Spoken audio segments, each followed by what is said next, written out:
Hotep, everybody. It is Sunday, February 11th, 2024, and this is our Super Bowl edition of the African History Network show.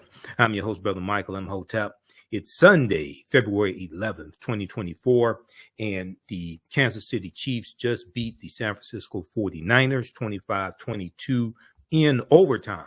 So some of you all watched that game.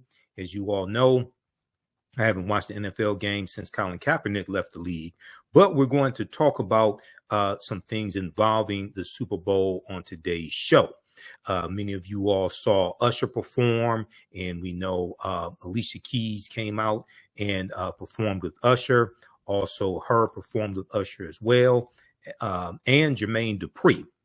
So there was a surprising performances. CNN.com has this article. Yeah, Usher slayed that halftime show. So there was something for everybody, okay, in today's game. And the game went into overtime, and the Kansas City Chiefs prevailed in Super Bowl LVIII. Now, singer Andra Day, performed the Black National Anthem, Lift Every Voice and Sing, at the beginning of the game. And you know that for Super Bowl LVII, Sheryl Lee Ralph, who stars on Abbott Elementary, performed the Black National Anthem as well. In 2023, that was the first time the Black National Anthem, Lift Every Voice and Sing, had been performed actually at the game. In previous years, it was performed outside of the arena or pre-recorded. So Andra Day performed. I saw a clip of it on Instagram. Many people said she did a good job. Check out this article from people.com. Andra Day performs moving rendition of the Black National Anthem, Lift Every Voice and Sing, ahead of Super Bowl. So on today's show, we're going to deal with some history of the Black National Anthem, Lift Every Voice and Sing, written by James Weldon Johnson, who's a member of my fraternity, Phi Beta Sigma Fraternity Incorporated. And we're going to give you some background history on that. I'm going to share a excerpt of my appearance from February 2023, right after Super Bowl LVII, when I appeared on Farajii Muhammad's show, The Culture. That was on February 13th, 2023. We dealt with the Black National Anthem being performed at the Super Bowl. We also dealt with ESPN's Chris Berman, sports analyst Chris Berman's comments about Abraham Lincoln. You remember in Super Bowl LVII, you had the matchup between Patrick Mahomes and Jalen Hurts of the Philadelphia Eagles, both two African-American quarterbacks.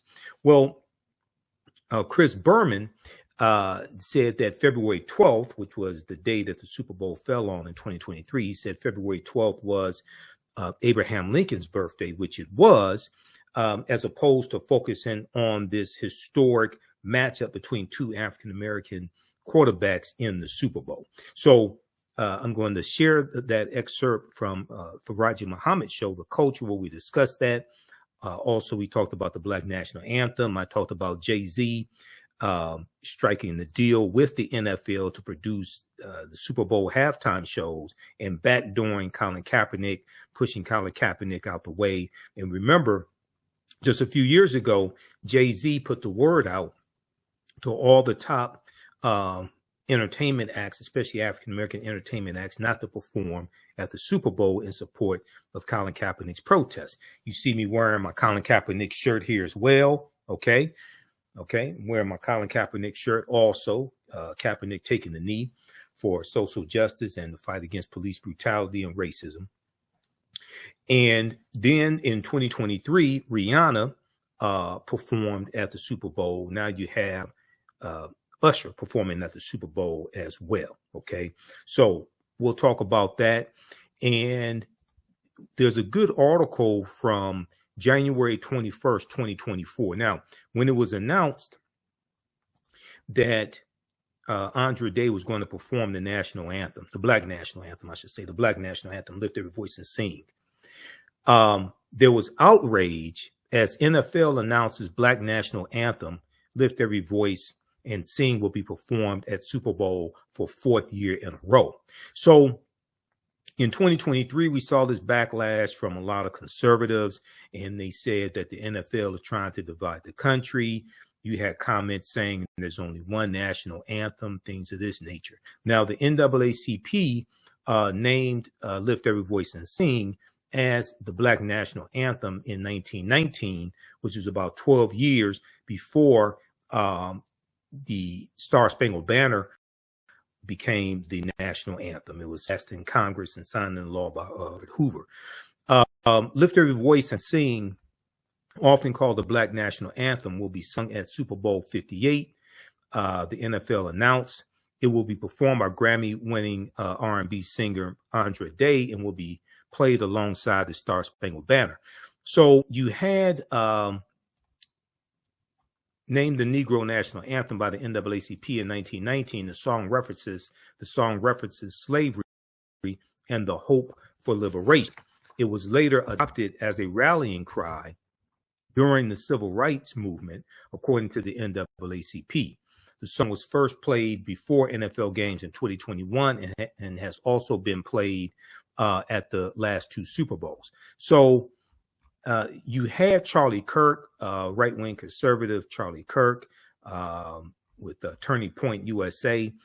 He posted on Twitter, which is now X, the NFL has announced that the so-called Black National Anthem will be performed at the Super Bowl. Maybe Candace Owens should tell him it is the Black National Anthem.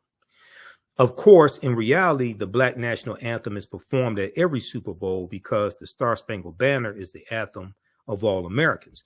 Well, we realized we needed a Black National Anthem because the white one was written by what I call the white national anthem, the Star Spangled Banner, was written by a white supremacist slave owner named Francis Scott Key, who thought that African Americans were mentally inferior. And he used his position as U.S. District Attorney to Washington, D.C. to work against abolitionists and target abolitionists. Okay. One abolitionist he tried to have executed by hanging. So we're going to get into some of the history of not just the Black National Anthem, Lift Every Voice and Sing, but also the white national anthem, the Star Spangled Banner. Okay. We'll do all that on today's installment of the African History Network show. Now, Charlie Kirk went on to say, of course, in reality, the Black National Anthem is performed at every Super Bowl because the Star Spangled Banner is the anthem of all Americans. The effort to create a Black anthem and a Black Independence Day, Juneteenth, is part of a wider project to divide Americans up race. Well, it is interesting that he says this because when you study the history of the Black National Anthem, it dealt with a hope for a better tomorrow. It dealt with understanding where African Americans came from, and is written about 35 years after slavery ends, and is written between 1899 and 1900, and we're going into a new century, and it's a hope for a better tomorrow. Okay, and are continuing to fight for justice, equal rights, etc. And there was a piece from CNN also that dealt with some of the history of Lift Every Voice and Sing. And if we look at this quickly, and then I'm going to go to the segment from when I was on Farajii Muhammad show, The Culture. If we look at this here, what makes Lift Every Voice and Sing so iconic? This is from September 10th, 2020. September 10th, 2020. We look at this piece from CNN.com. And in it, it gives some background history. And here's a picture of James Weldon Johnson, who also organized the Silent March of 1917 for the NAACP. And you had 10,000 African Americans marching down Fifth Avenue in Manhattan, and they were fighting for a federal anti-lynching law, a federal anti-lynching bill, okay, 1917. Charlie Kirk doesn't want to discuss that. Well, when we look at this history here, it was adopted in 1919 as the Black National Anthem, okay? In 1900, when Lift Every Voice and Sing was composed, Black Americans were teetering on a fulcrum of history. The visibility and influence of African American traditions was growing, but Reconstruction efforts had failed to provide widespread opportunities for financial and educational advancement, because we know Reconstruction collapsed in 1877 with the Compromise of 1877. Moreover, racism stood ready to close any door Black achievers dared to open, generally speaking. Okay, now, among Black leaders of the day, education, artistic excellence, and the power of Black communities of faith were both forces of strength and precious keys to progress. To many men and women, like the Johnson brothers, okay, James Weller Johnson and his brother Rosamond Johnson. Rosamond was a classically trained musician, and he put the melody to the poem, to the lyrics of Lift Every Voice and Sing. To many men and women like the Johnson brothers who managed to find success, the rise of one Black American helped lift up all. Okay. In 1919, the NAACP proclaimed the Negro National Anthem a full 12 years before the Star Spangled Banner was adopted as the national President Herbert Hoover. It is an omnipresent part of African American worship traditions and an enduring refrain for great Black artists. Okay, so read the rest of this piece here, and they show a picture of his brother also, John Rosamond Johnson, who was a composer. They show a picture of him as well here.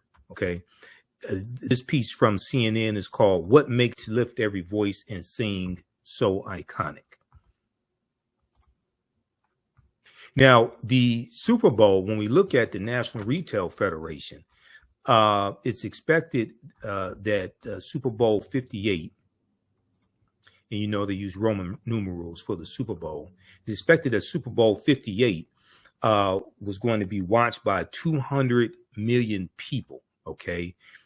In their Super Bowl 58 survey, the latest consumer spending data from the National Retail Federation and Proper Insights Analytics 2024 Super Bowl survey found that a record 200.5 million U.S. adults plan to tune in to the big game.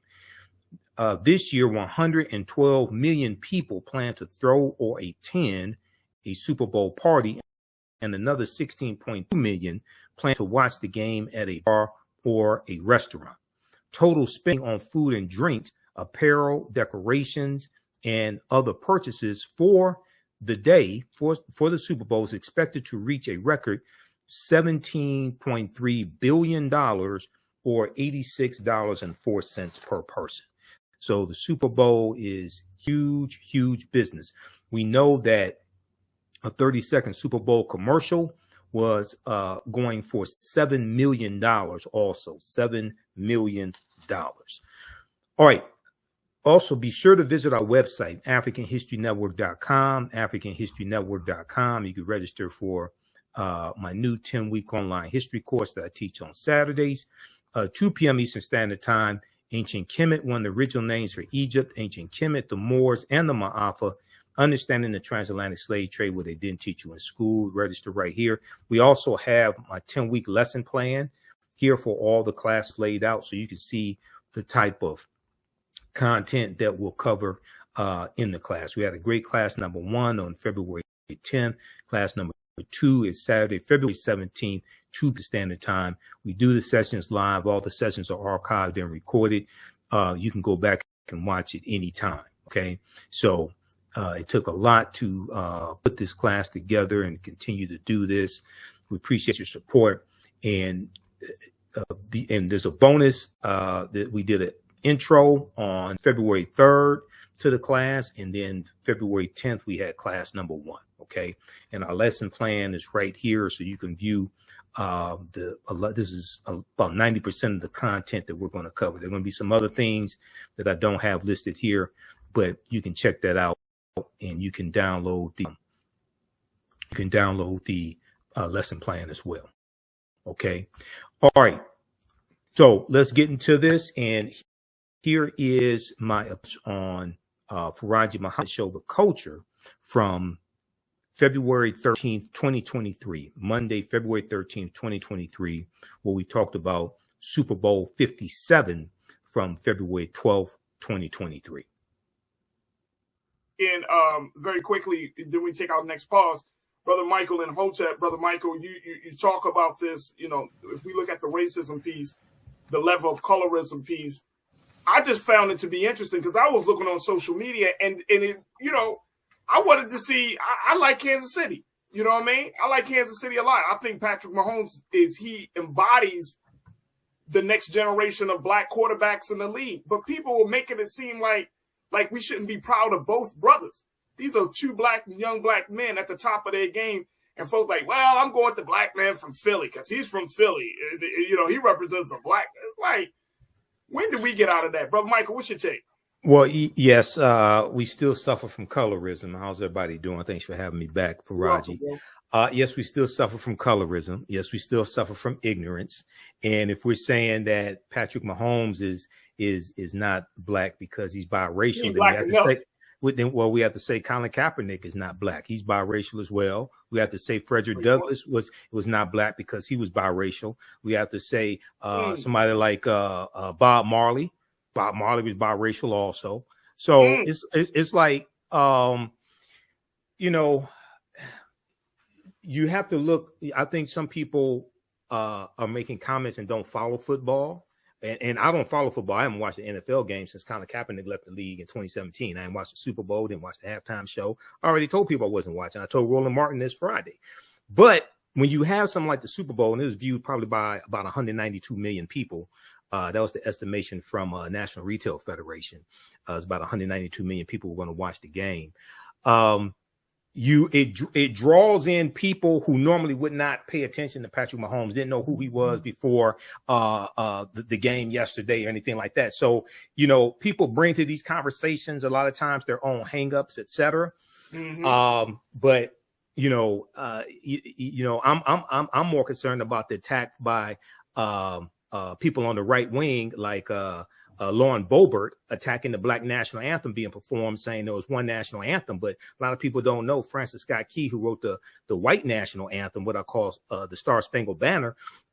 He was a white supremacist slave owner who thought that African people were mentally inferior and used his position as district attorney in Washington, D.C. to attack abolitionists.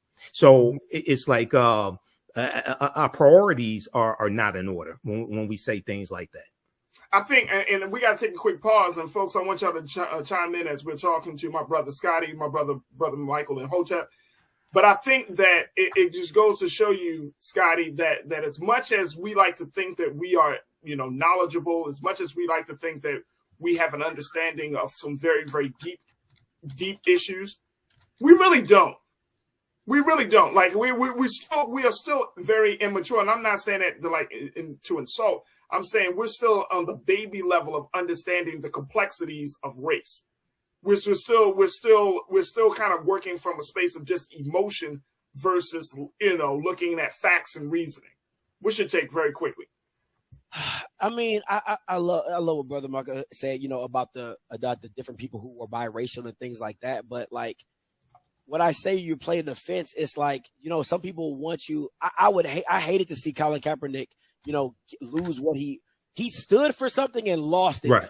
But you could be like, black people who are like, like darker people, like, I respect that because he identifies with. We feel like he identifies with the black side, like, yeah. Yes, exactly. He does. You know what I'm saying? Because he could have been cool with just saying, you know what, I feel this way, but I won't stand on it. But he could move like that, even if he didn't. You know what I'm saying? So, but I get it.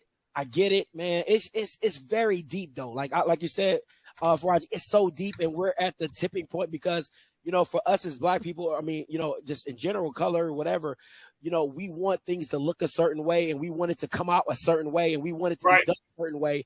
And sometimes it doesn't always look the way we want to, and we kind of push back on it. Absolutely. Folks, we got to take a quick pause. When we come forward, we're going to continue the conversation with Scotty and Brother Michael and Imhotep. And, of course, with you, make sure you post your comments in the chat. Streaming live on YouTube, blackstarnetwork.com, Facebook, as well as We are definitely streaming live on Amazon News. Stay with us. More conversation about the Super Bowl up next here on The Culture on the Black Star Network.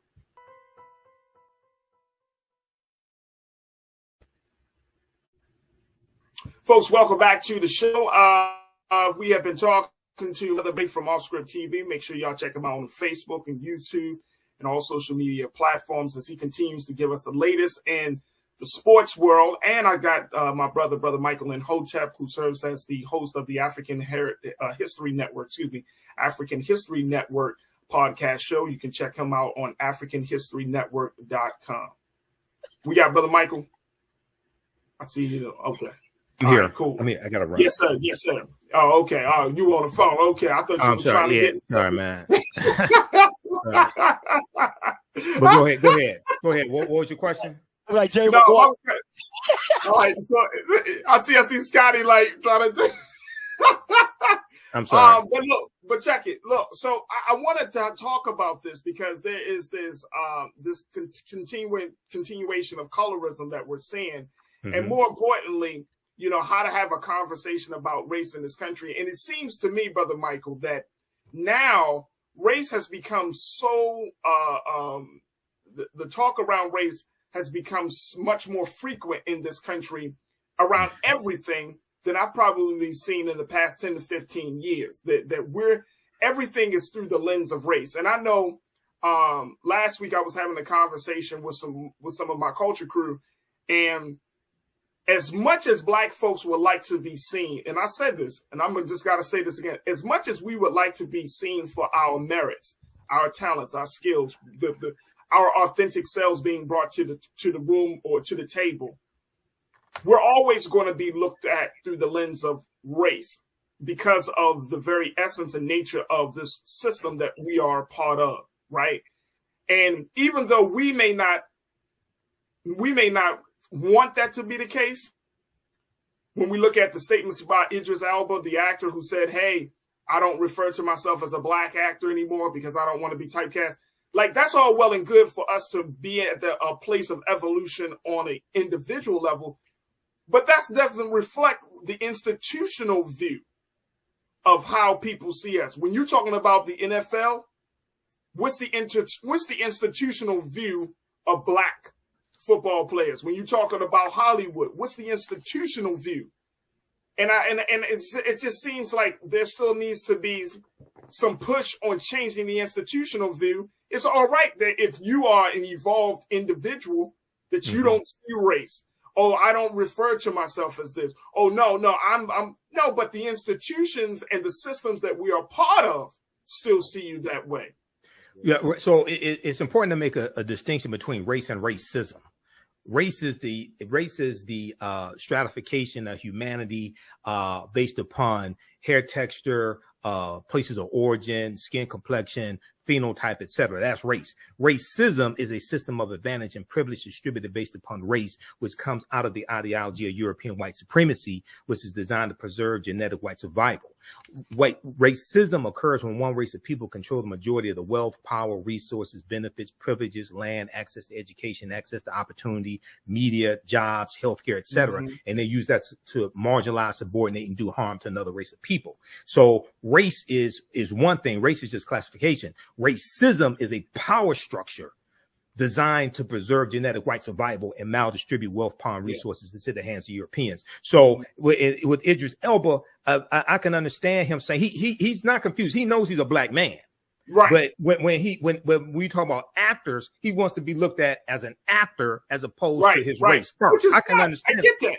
Yeah, I can understand that. People do that in the sports world, right? We can say we can say that some of our athletes want to be seen as great athletes and not great Black athletes. Right. Now, when we talk about the NFL, it's really important for us to understand this, right? Because there are 32 teams in the NFL, no Black majority ownership. The league is 68% to 70% African-American. You have 2 or 3 African-American head coaches. Okay. So what you're dealing with is racism coming from a power structure in the NFL, and you have the microcosm reflecting the macrocosm.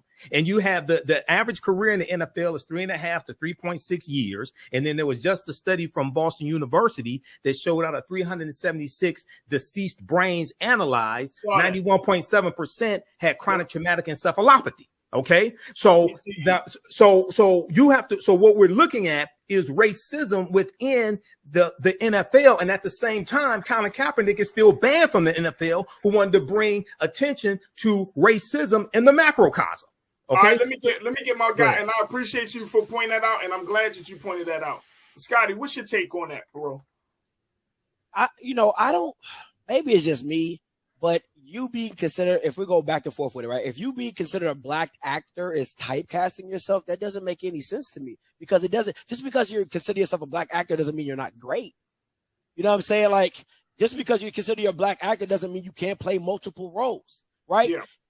But you gotta represent what you are. Like at the end of the day, just to be considered, you don't have the luxury just to be considered an actor. We understand what the dichotomy is, because as you said, the social structure does not just see you as an actor. Now, your greatness can outshadow your color to be like, we can put him anywhere, but at the end of the day, you're still a brother in a film. You know what I'm saying? That just is what it is. And I love what Brother Michael said about, you know what I'm saying, at the power structure of the NFL is dictating everything else below it. It's literally a plantation. Like, they own it. They run it however they want it. And then they know that anytime one of the workers rise up, well, we'll just cut him out and we'll fill him in with somebody else, because we know that other brothers look at this as so much as an opportunity that they're willing to be quiet to get the check, no matter how long that is. If it's 3 years, 5 years, 10 years, they will play the role in the back, get the money, and then once they get the money after 7 or 8 years, then they'll become an advocate about change. But then you weren't the advocate when you was playing. Now you set up for life. You done took everything that they done given you, and now you want to be an advocate? That, you know what I'm saying? And now you telling other bro, hey, Scotty. Come on, man. Come on. Hey, look, hey, Scotty, let me tell you, that is one of the most, that point right there, brother, is one of the things I often push back on. You can't just be like, all right, I'm going to be conscious and I'm going to ride it out for 7, 8 years, like you said, and then be conscious afterwards. It's like you're doing yourself a disservice, right? Like, I get it, right, man. I know everybody got to eat, right? Everybody got to eat. But let's keep it real. Like, what NFL players are being paid, that's 3-4 lifetimes. $200 million. I mean, come on, man. Like, you know, we acting like we talking about $100,000 here. We talking about 50 grand, like everybody got to eat. $200 million, $125 million, $130 million. Like, how much are you eating, bro? like, let's put this in proper perspective. So I feel that. Look, I want to bring our attention to another element of this colorism race conversation, because during yesterday's game, Chris Berman of ESPN, who is known to have said and have done some racist things, right? Back in 2016, Jamel Hill described having an interaction or message from him where he said some very, racist and very disparaging remarks as a woman about her when she was departing from ESPN at that time. So Chris Berman came out. He was talking about the fact that you got these two black quarterbacks in the Super Bowl, and I just want to play the rest of what he had to say. Take a listen, folks. But also, of course, two African-American quarterbacks starting against each other in the Super Bowl for the first time, fittingly. February 12th is Abe Lincoln's birthday. Here we go with the highlights in case you missed.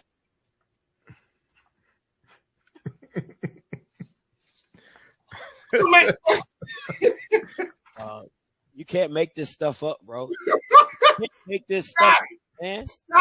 The man said fittingly February 12th is Abe Lincoln's birthday.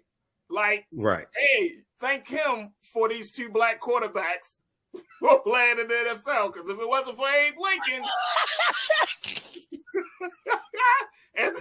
And you know what he did for them black people? You can't make this stuff up, bro. Who the hell? Right. This first, Scott. Michael, I know you want to unload, brother. No, please give it to Brother Mike. I know he's about to stop. I will happily sit back. And yeah,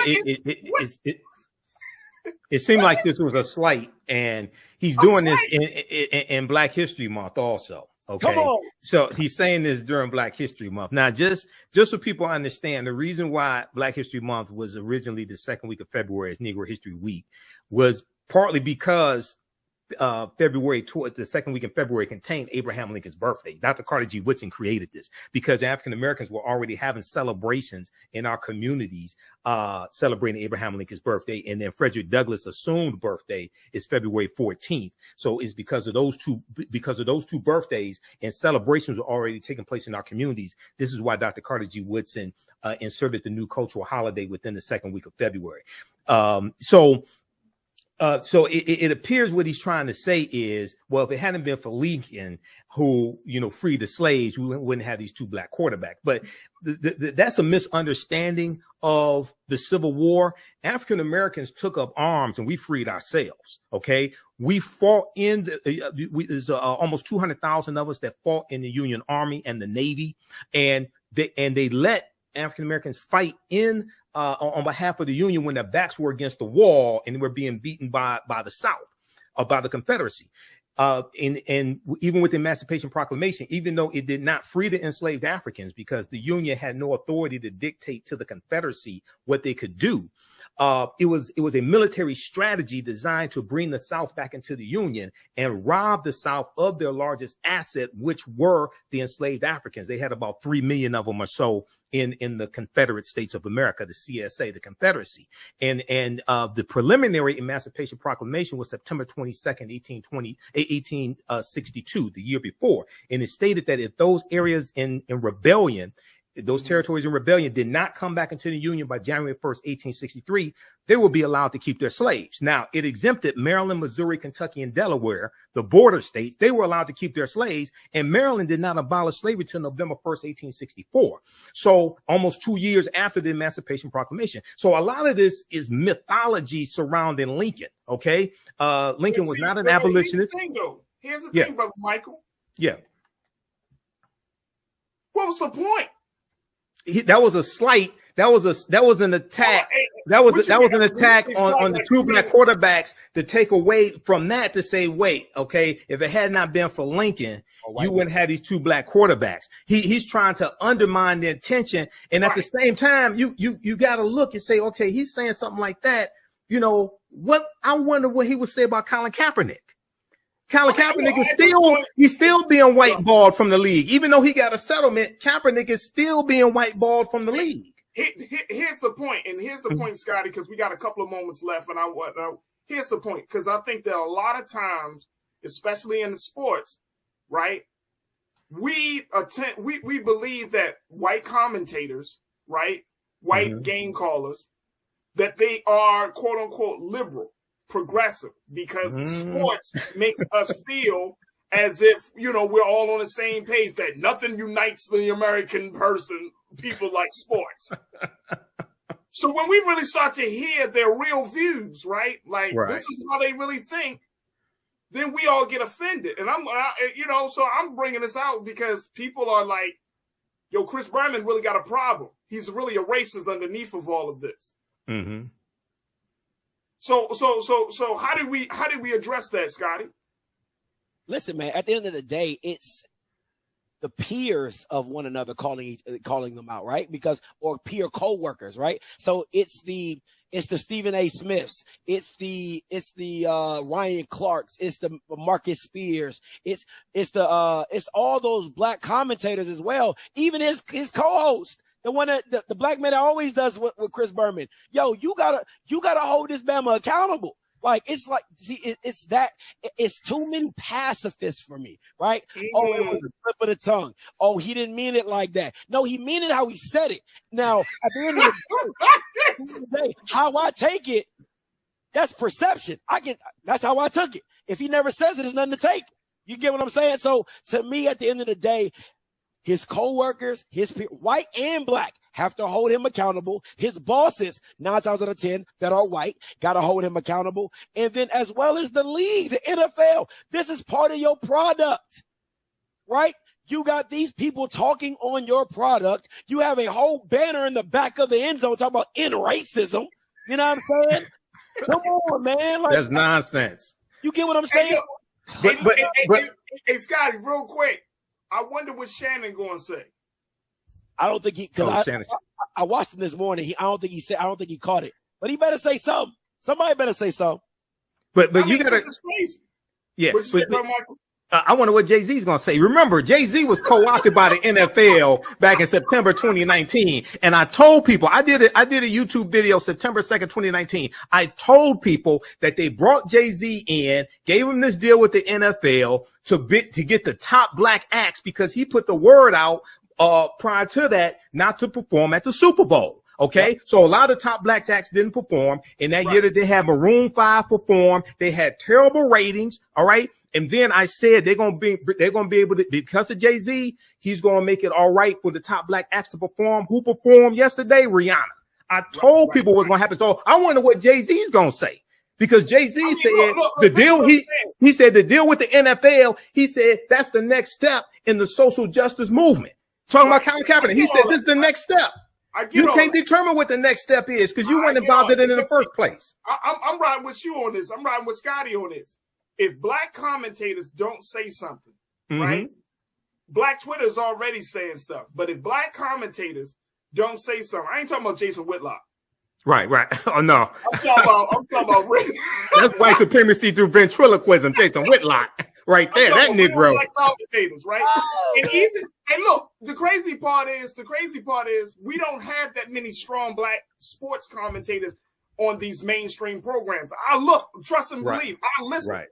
Like I listen to Nate Burleson, I listen to Michael Strahan, I listen to Shannon. You know what I'm saying? Like who's really talking?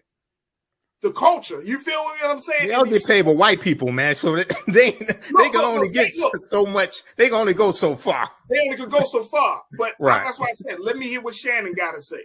Because I know Shannon, he can write his own ticket anywhere at this point, right? Yeah. So it's like, I'm with Scotty on this. Like, if you don't say something, this is ridiculous. You had this dude literally say, Abe Lincoln's birthday is today when you're talking about 2 black quarterbacks. Like, that is, if that don't.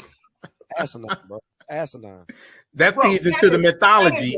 That is, and I mean, not the 77% black. How many black people still watch the NFL, right? How many black people still watch? Out of 192 million, what's the breakdown of the demographics? How many women still watch the NFL?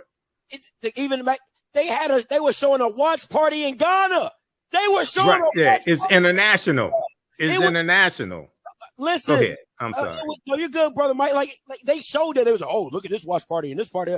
I'm like, so it's you don't get it right, bro. Come on, man. I talked to a sports writer from Forbes magazine, from Forbes.com last week, and this is an older brother. He's been a writer for sports for 40 years, he's told me. They haven't gotten it right. And he said the reason they haven't gotten it right is because they don't want to get it right. Right, exactly. It's not that they can't. It's not that they don't have the brilliance. It's not that they don't have the black men and black women to be behind the scenes to help shape this new. They don't want to get it right. There's a story right now, and I'm sure, Brother Michael, you've seen it too. Scotty, I'm sure you probably talked about it. There's a story right now where the NFL is on record as being as aggressively denying claims to NFL veterans who need disability and other medical coverage. Yep. Men who have put their lives out on the line, men who have given their bodies to the game, and the NFL is still aggressively denying them health care claims and coverage and insurance coverage. Real quick, you can probably talk about this sometime next time. With the Jim Trotter for 2 years straight has talked about the diversity within the higher levels of media in the NFL and why they have not seen black people and black commentators in the C-level executives in the media room. He's asked the commissioner for 2 years running at the NFL Media Day. Go check that out. I'm telling you, Jim Trotter, And then what is Goodell? What is? Oh, you know, I don't really touch the media room.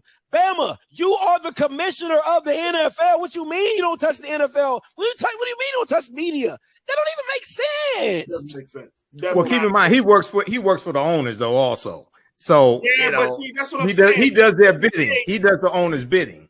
That's it. But at the end of the day, you're right. But at the end of the day, like they just it doesn't fit. Look, we gotta take a quick pause. Hey, brother Scotty, I appreciate you as always, folks. Make sure y'all subscribe to Off Script TV on YouTube and on all social media platforms. My man Scotty is always bringing the heat. Truly appreciate this brother and his insight. And every time we talk sports, I always think about my brother, and I'm bringing him in on all of these conversations. And make sure y'all follow him on all social media strategy platforms. Hey, brother Scotty, thank you so much for checking in today. Hey, anytime, Farajii. Thank you, brother Mike. Absolutely. Hey, thanks, Scotty. Folks. All right, how's everybody doing today? All right, Hotep, everybody. Hey, this is Michael Imhotep, founder of the African History Network, host of the African History Network show. I'm a talk show host, researcher, lecturer, writer, and historian. So some of you all saw me today on Farajii Muhammad's show, The Culture, on the Black Star Media Network. I was on the show Monday, February 13th, 2023.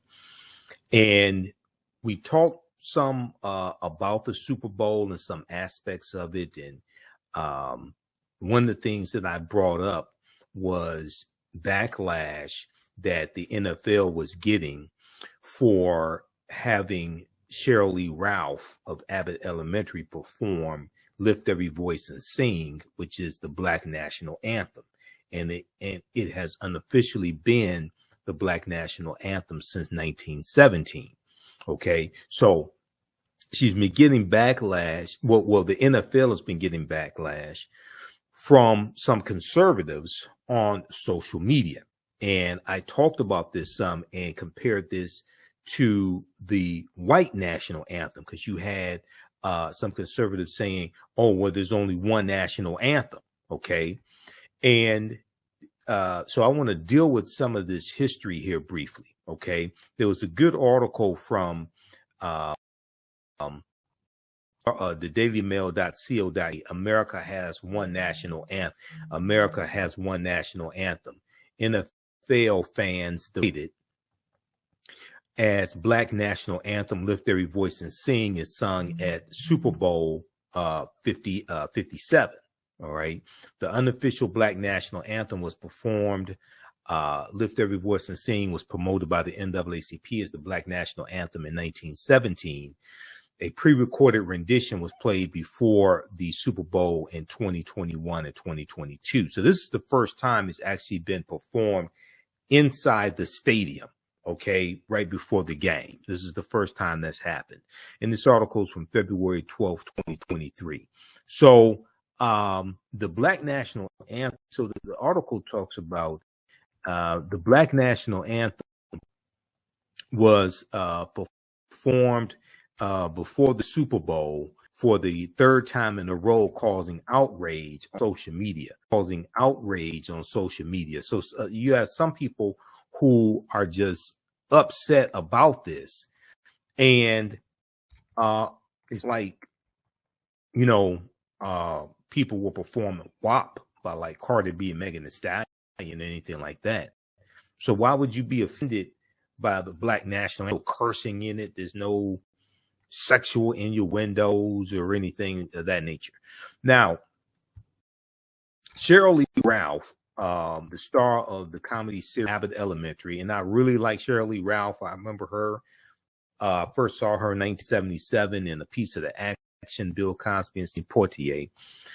She performed the Lift Every Voice and Sing the Black National Anthem on Sunday night ahead of Super Bowl 57 between the Kansas City Chiefs and the Philadelphia Eagles at State Farm Stadium in Glen, Arizona. Now we know Kansas City Chiefs won. I did not watch the game. I haven't watched the NFL game since 2017 when Colin Kapernick left the league. Okay, so you all know this about me. Now, the song Lift Every Voice and Sing became an unofficial Black national anthem when it was adopted by the NAACP in 1917. All right. And here's a picture of our sister, Sheryl Lee Ralph, singing the Black National Anthem, Lift Every Voice and Sing.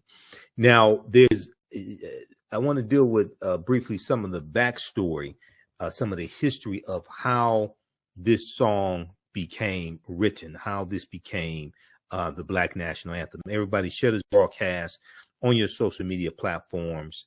Invite your friends to tune in. Also support the African History Network. Okay, so here's some background information on Lift Every Voice and Sing, the Black National Anthem. Now, there was an article, now back in 2018, Beyonce performed the Black National Anthem at Coachella. And a lot of people found out about this song for the first time. A lot of white people found out about this song for the first time. When I was in elementary school, we had to learn the song. It was taught to us. All right. So there was this article here from the Washington Post, Lift Every Voice and Sing, the story behind the Black National Anthem that Beyonce sang. This is an article from April 16th, 2018. And Beyonce blew it away with and she had a style band that was, so she gave people a big introduction into African American culture, okay, by performing the Black National Anthem and Kids Day. Okay, let me see. Can we get? I'm trying to get this lined up here. All right, there we go. And let me just refresh the screen right quick. Stand by.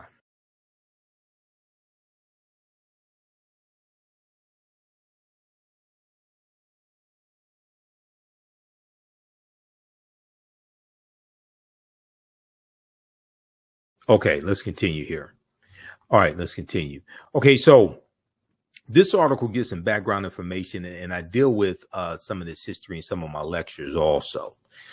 So the lyrics were written by James Weldon Johnson. Okay, James Weldon Johnson in 1899, and they were recited or performed for the first time.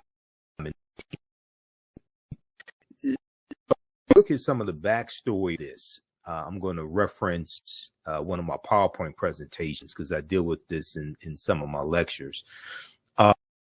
Lift Every Voice and Sing. Let me pull this up here just a second.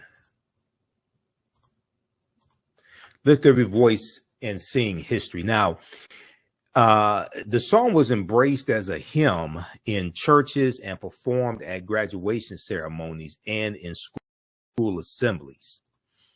Let me back up here. Okay, so Voice and Sing, the Black National Anthem, was written by James Weldon Johnson in 1899. James Weldon Johnson just so happened to be a member of my fraternity, Phi Beta Sigma Incorporated. Just so happened to be a member. Okay. It was James Weldon Johnson who also named the Red Summer of 1919 the Red Summer because he said the streets of America were flowing with blood.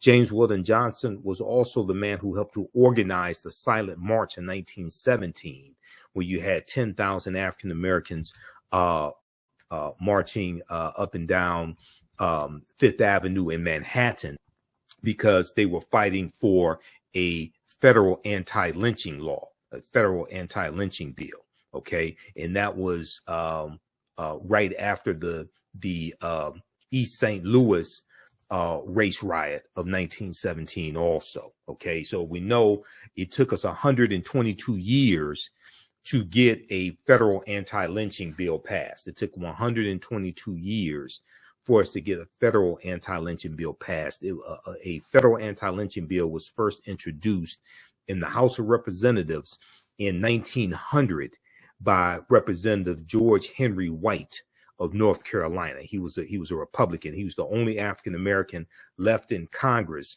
because Southern states had changed their state constitutions to impose poll taxes and literacy tests and suppress the African American vote. Okay, so it took us 122 years. It was in 2022 that the Emmett Till anti-lynching bill passed both the House and the Senate and was signed into law by President Joe Biden.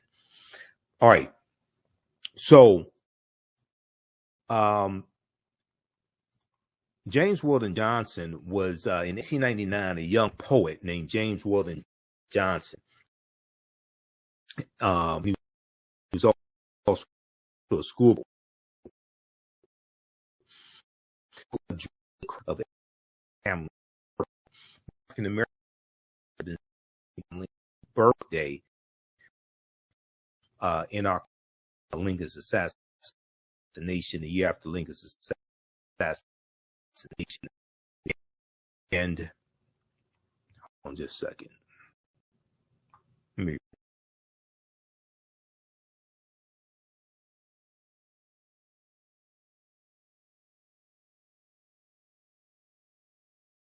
African Americans had been celebrating Lincoln's birthday, which is February 12th. Lincoln's birthday going back to the year after Lincoln was assassinated. He was assassinated in 1865. Okay. And this is one of the reasons why Black History Month is celebrated in the month of it was started out the second week of February, Negro History Week, because it contained the second week of February contained the birth dates of Abraham Lincoln and February 12th, and the assumed birth date of Frederick Douglass, which was February 14th, because Douglass didn't know the exact date or exact year that he was born. So this was, we know Negro History Week was created by Dr. Carter G. Woodson, and it was first celebrated in 1926. All right, so James Weldon Johnson was asked to address a crowd in Jacksonville, Florida, for the coming anniversary of Abraham Lincoln's birthday.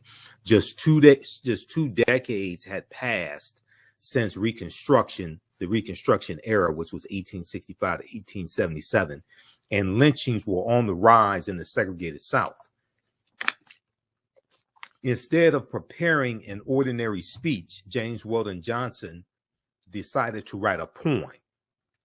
The poem started with the words, "Lift every voice," evoking the struggle and resilience of our ancestors. Okay, the poem was evoking the struggle and resilience of our ancestors. Now, the following year, in the year 1900, a chorus of 500 school children performed the song at the Abraham Lincoln celebration. The song quickly took off, becoming a rallying cry for African American communities in the South, or as one observer noted at the time, quote, a collective prayer. Now, the song was embraced as a hymn in churches and performed at graduation ceremonies and in school assemblies. Within 20 years, the NAACP, National Association for the Advancement of Colored People, which was founded in 1909 and comes out of the Niagara Movement, which was founded in 1905 by Dr. W.B. Du Bois and others. The NAACP adopted "Lift Every Voice and Sing" as its official song. Okay, now it becomes the unofficial Black national anthem in 1917. But when I was growing up, we were just taught it was the Black national anthem. We did not look at it as the unofficial Black national anthem. I think you have some white people in the media who say it's the unofficial Black national anthem, but growing up and it being us singing it in elementary school, high school, and then at African cultural events, African centered events, we never said we're going to sing the unofficial Black national anthem. No, we said we're going to sing the Black national anthem, period. So I think you have white writers and you may have some African-American writers who are influenced by white people who buy into this and say it's the unofficial Black national anthem. But for us, it was no discussion on that. Okay. There was no doubt this was the Black national anthem. Now, it was embraced as a hymn in churches and performed at graduation ceremonies and in school assemblies. For generations to come, it would be known widely as the Black national anthem. Lift every voice and sing the story. So check out the rest of this article here from the Washington Post. Lift every voice and sing the story behind the Black national anthem that Beyonce sang. Lift every voice and sing the story behind the Black national anthem that Beyonce sang. This is from the Washington Post from August 16th, 2018. Okay, so check out that article. All right, so Beyonce introduced, who won 32 Grammys also, right? Beyonce to make a lot of people aware of the Black national anthem. Now, Sheryl Ralph, who's phenomenal in her own right, sings it at the Super Bowl, okay? And you have a lot of conservatives in this era of attacking critical race theory, attacks on African-American advanced placement, African studies courses, attacks on Black History Month, and books being banned in schools dealing with Dr. King and Rosa Parks and Ruby Bridges, etc. Okay. In this whole climate, now at the Super Bowl, okay, which was probably watched by about 192 million people, was expected. The National Retail Federation estimated that 192 million people, 92 million Americans would watch the would watch the Super Bowl. Okay. All right. So then you have Sheryl Ralph performing, and you had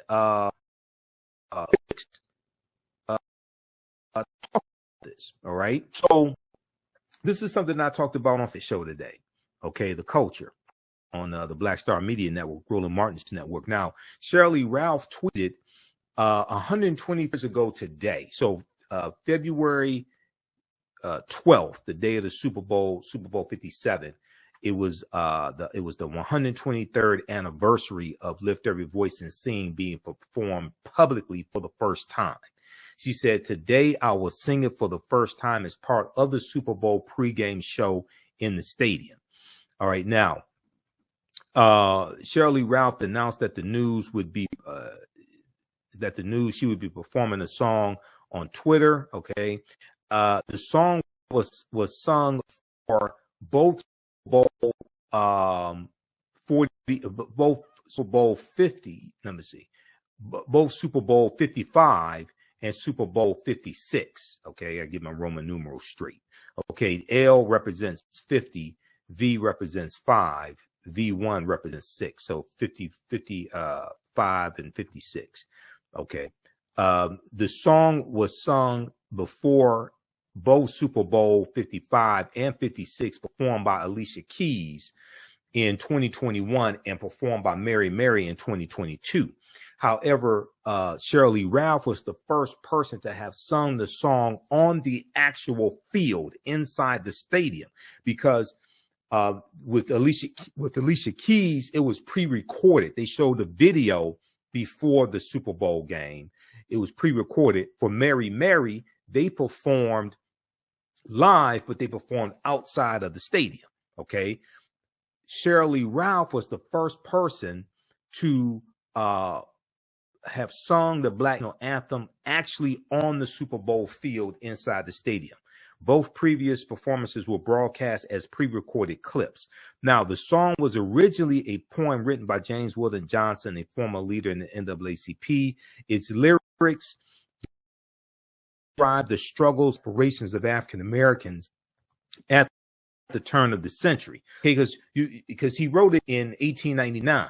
Okay, so 1899. I mean, that's just 4 years after is 4 years after Frederick Douglass dies. Frederick Douglass dies in 1890. Okay, and you're talking about chattel slavery ends in 1865. So you're talking about 34 years, the chattel slavery ends. All right. So they were looking at this is coming up on the turn of the century, and they're looking toward the future, understanding the past. And you still have former slaves alive in 1900. Okay. Harriet Tubman didn't die till 1913. Booker T. Washington didn't die till 1915. These are two of the most prominent former slaves who were still alive after Frederick Douglass dies in 1895. So this is the whole climate that James Weldon Johnson writes this song. All right, now, here's Mary. So that's Rihanna. Okay.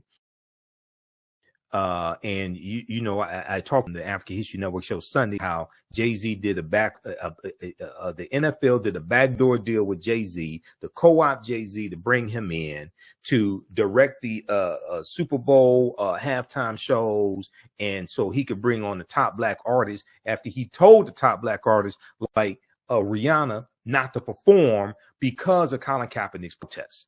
I predicted what was going to happen back when in my YouTube video that I did September 2nd, 2019. I told you what was going to happen. I told you that was a backdoor deal to undermine Colin Kaepernick's protests.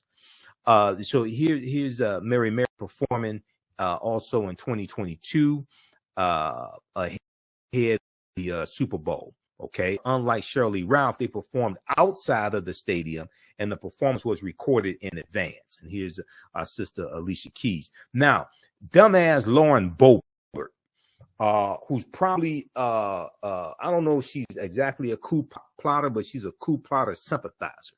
Okay, Republican from Colorado. She won by less than 1,000 votes. I think it was something like 250 votes. She won re-election. This dumbass. She said America only has one national anthem. Okay, why is the NFL trying to divide us by playing multiple? Do football, not wokeness. Okay, now I would expect Lauren Boebert to say that America has one national anthem because she's referring to the white national anthem. The Star Spangled Banner, written by a white supremacist slave owner named Francis Scott Key, who used his position as the district attorney in Washington, D.C. to attack. He tried to have one abolitionist named Reuben Crandall executed by hanging because Reuben Crandall was caught with anti-slavery pamphlets. So Francis Scott is the man who wrote the Star Spangled Banner it's about September 1814 during the War of 1812. And I call it the white national anthem when you understand the history behind it and who wrote it. It's about white people, for white people, written by white people. It's not just the third stanza. The third stanza that says no refuge for the hireling or the slave. No, it's not just the third stanza. The entire song is a white supremacist song when you understand who wrote it and the history behind it. Okay, I've done presentations on this in the past, so this ain't gonna be as long as the other ones. But just understand, okay? Because some people are confused. Why you call it the white national anthem? Go study the history of it. I'm going to reference an article about Francis Scott Key in just a minute here. So when I see people like Lauren Boebert, okay, Republican, coup plotter sympathizer, America has only one national anthem, and she's attacking Black national anthem. I understand why. And this is a lot of this also do with the fear of the browning of America, because you have some white people who want African Americans to see reality through the eyes of Europeans.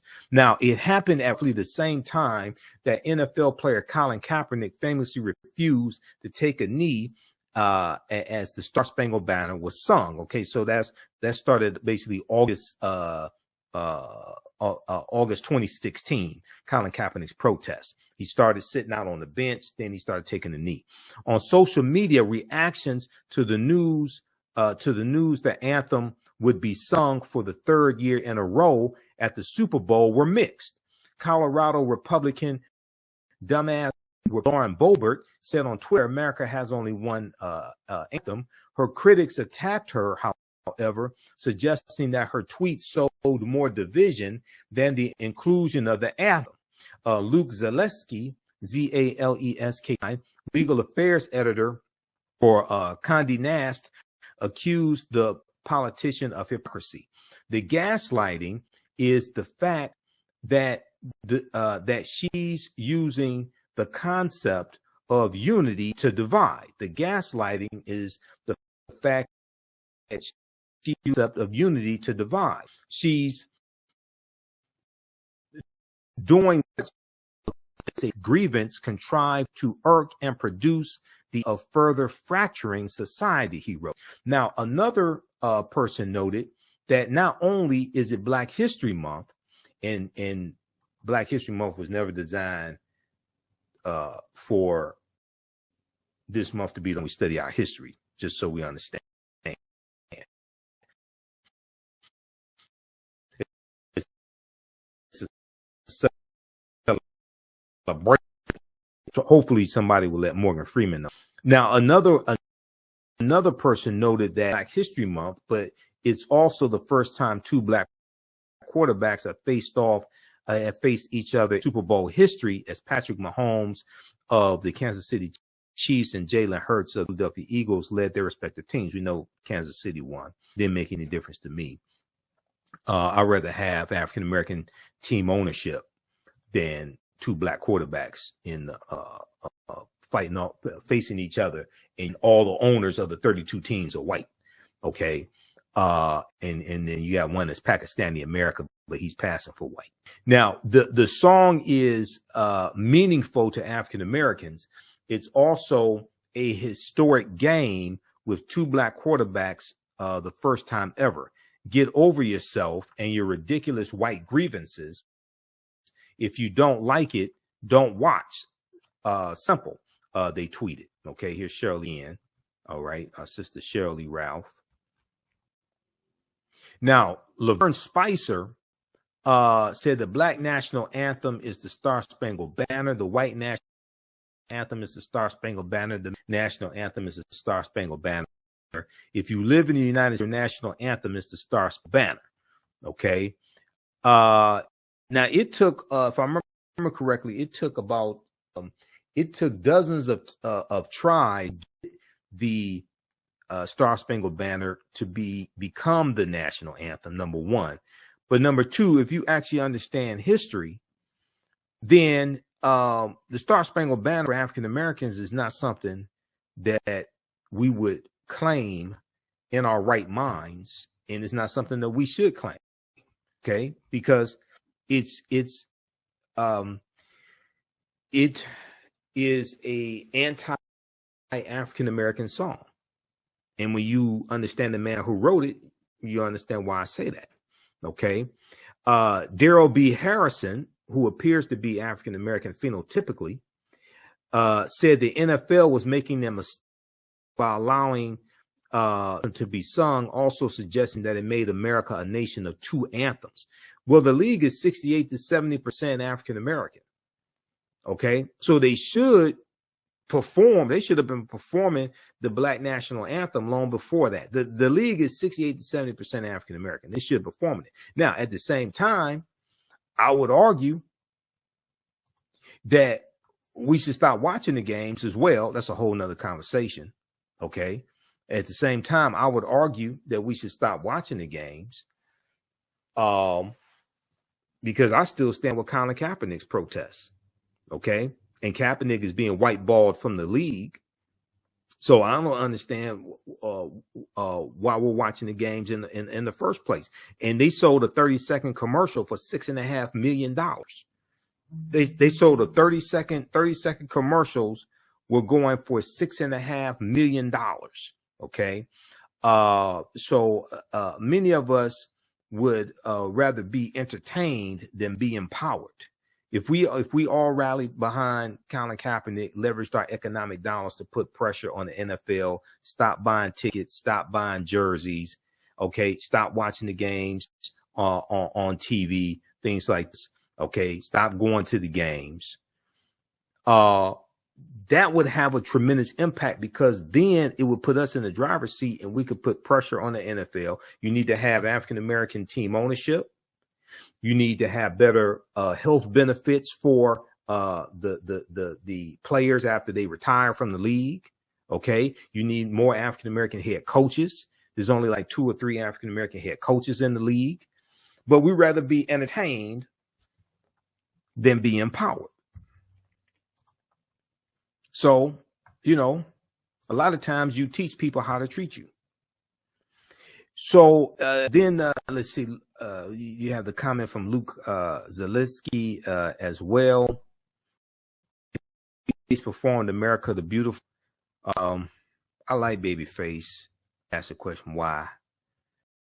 Okay, not as love of crime, but just Babyface, why? Okay, come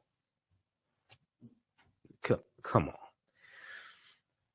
So read the rest of this article here. Then they have the lyrics to Lift Every Voice and Sing also. Okay, very interesting article. The backlash that the NFL is getting for having Sheryl Lee Ralph perform the song.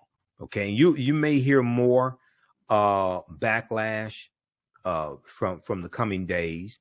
Now, DMP, who is this? DMP said, did you hear Chris Berman's dumbass 18? Yeah, we talked about that on Farajii Muhammad's show, The Culture, today on the Black Star Media Network, okay, Roland Martin's network. And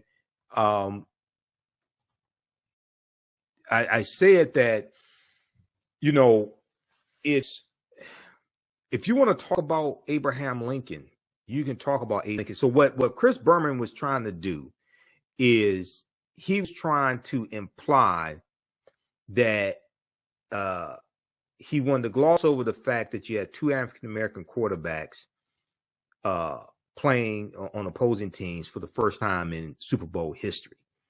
And he was implying, hey, if it wasn't for Abraham Lincoln, these guys would still be slaves. Okay? And Abraham Lincoln was not a savior for African Americans. Now, he was better than most white people at the time. He was not a savior. We took up arms and freed ourselves. Okay, we ran away from plantations. All right, we ran behind Union lines. What was the Civil War a good thing for African Americans? Yes, it was. You had almost 200,000 African Americans who fought in the Civil War. We joined the Union Army and we joined the Union Navy and fought in the Civil War, and we fought for our freedom. We took up arms and fought for our freedom.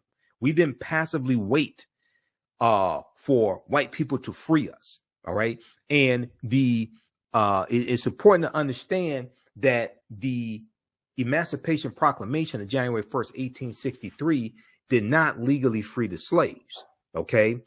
If you go to loc.gov, the Library of Congress website, loc.gov, and if you read it, it tells you that the slaves in the territories that are in rebellion, okay, the territories that were part of the Confederate States of America, the Confederacy, it was saying that those slaves would be freed if those territories did not come back into the Union by January 1st, 1863, because the initial Emancipation Proclamation was September 22nd, 1862.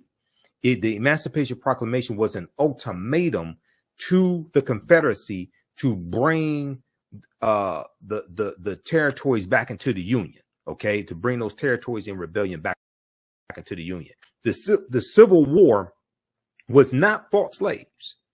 The Civil War was fought to bring the South back into the Union, to keep the Union together, because the South was the economic engine of America. The goal of the Civil War was not to end slavery. The goal shifted after the Emancipation Proclamation of January 1st, 1863. But it also says that the border states were exempt. So Maryland, Missouri, Kentucky, and Delaware, they were still allowed to keep their slaves. Okay, Maryland did not abolish slavery till November 1st, 1864. This is something we talked about in my class on Saturday, class number 1 of Ancient Kemet, the Moors, and the Ma'afa. understanding the transatlantic slave trade, what they didn't teach you in school. So if you missed class number 1, you can still register for it. Class number 2 is coming up Saturday, February 18th, 2023. It's a 12-week online course. We deal with thousands of years of history and what leads up to the transatlantic slave trade taking place. So the class is on sale, $80, regularly $130. We do the sessions live. All the sessions are archived and recorded. You can go back and watch it anytime. So when you register for the course, you can go back and watch class number 1.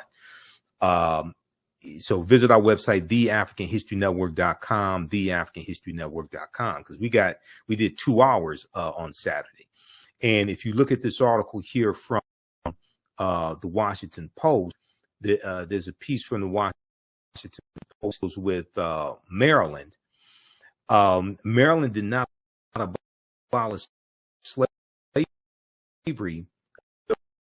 after the Emancipation Proclamation, and they put it on the ballot, took a vote on it, and it almost didn't pass.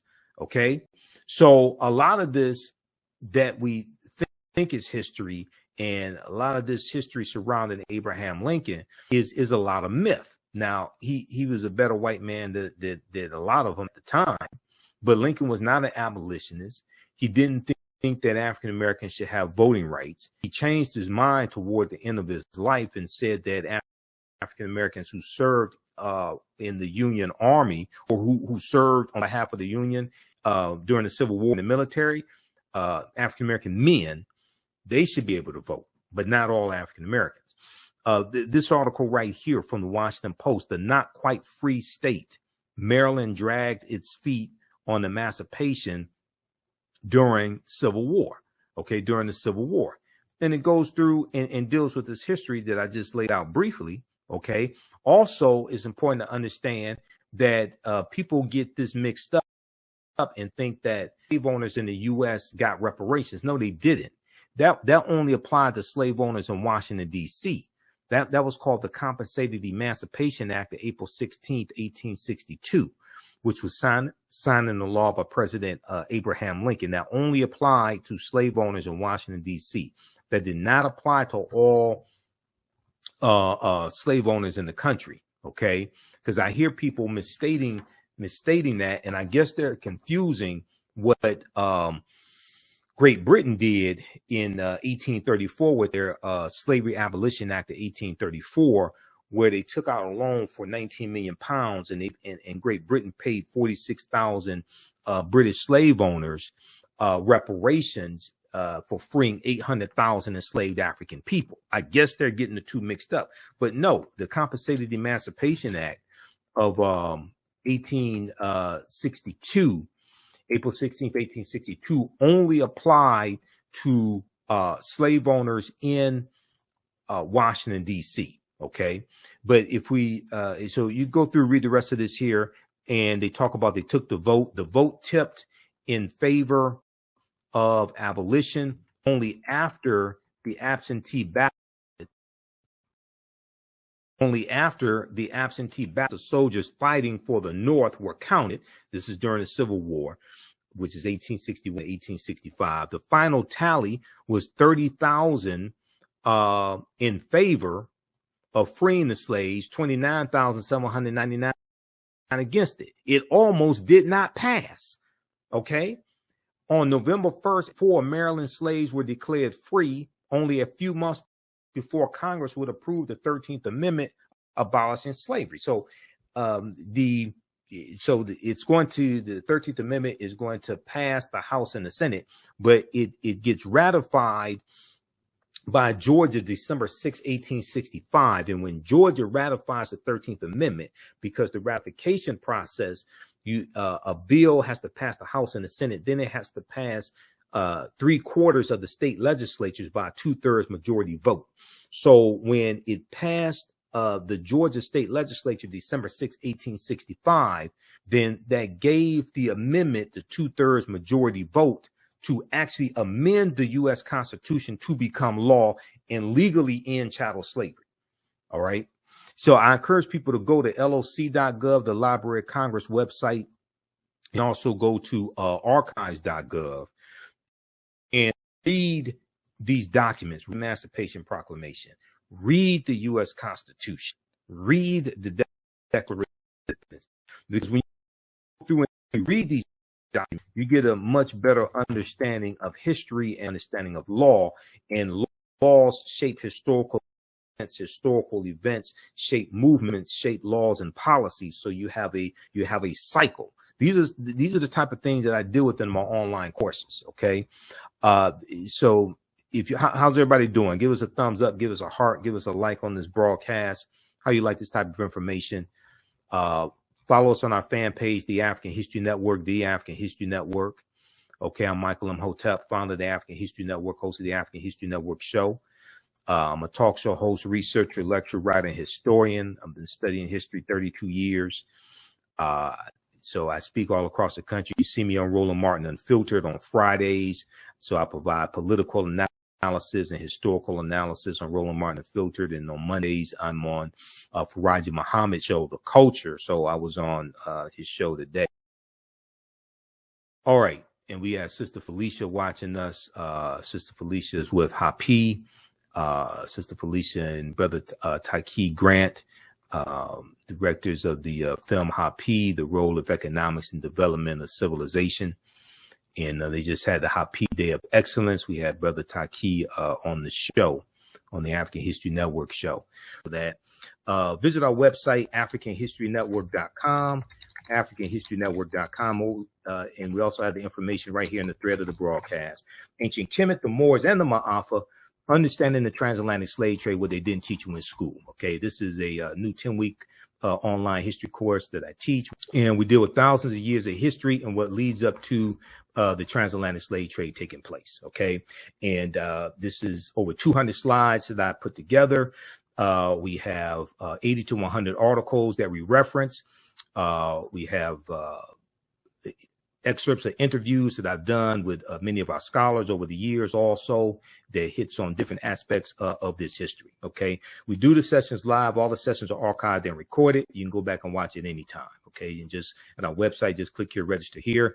In the class, I'll go over the lesson plan because I have a lesson plan laid out for all 10 classes. And we'll send you the lesson plan in so you can download it also. I'm trying to get the link straight on the website so you can actually look at the lesson plan there. But this is my life's work. I started teaching this class in 2007. It's taken 7 years to get the class, really develop it to where it is today. 80 to 100 articles, 15 books that we reference. You don't have to buy any of these books to follow along in class. Class is on sale $80, regularly $130.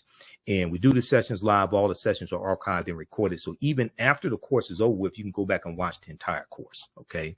So you don't lose access to it. I don't want to do that. I want you to be able to 2-3 years from now, be able to still access this class.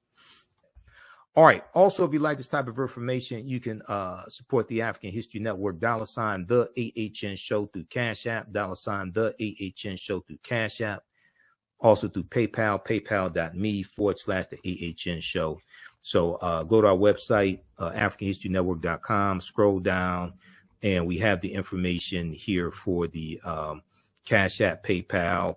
When you click on that, this is our official Cash App account, $ the AHN show.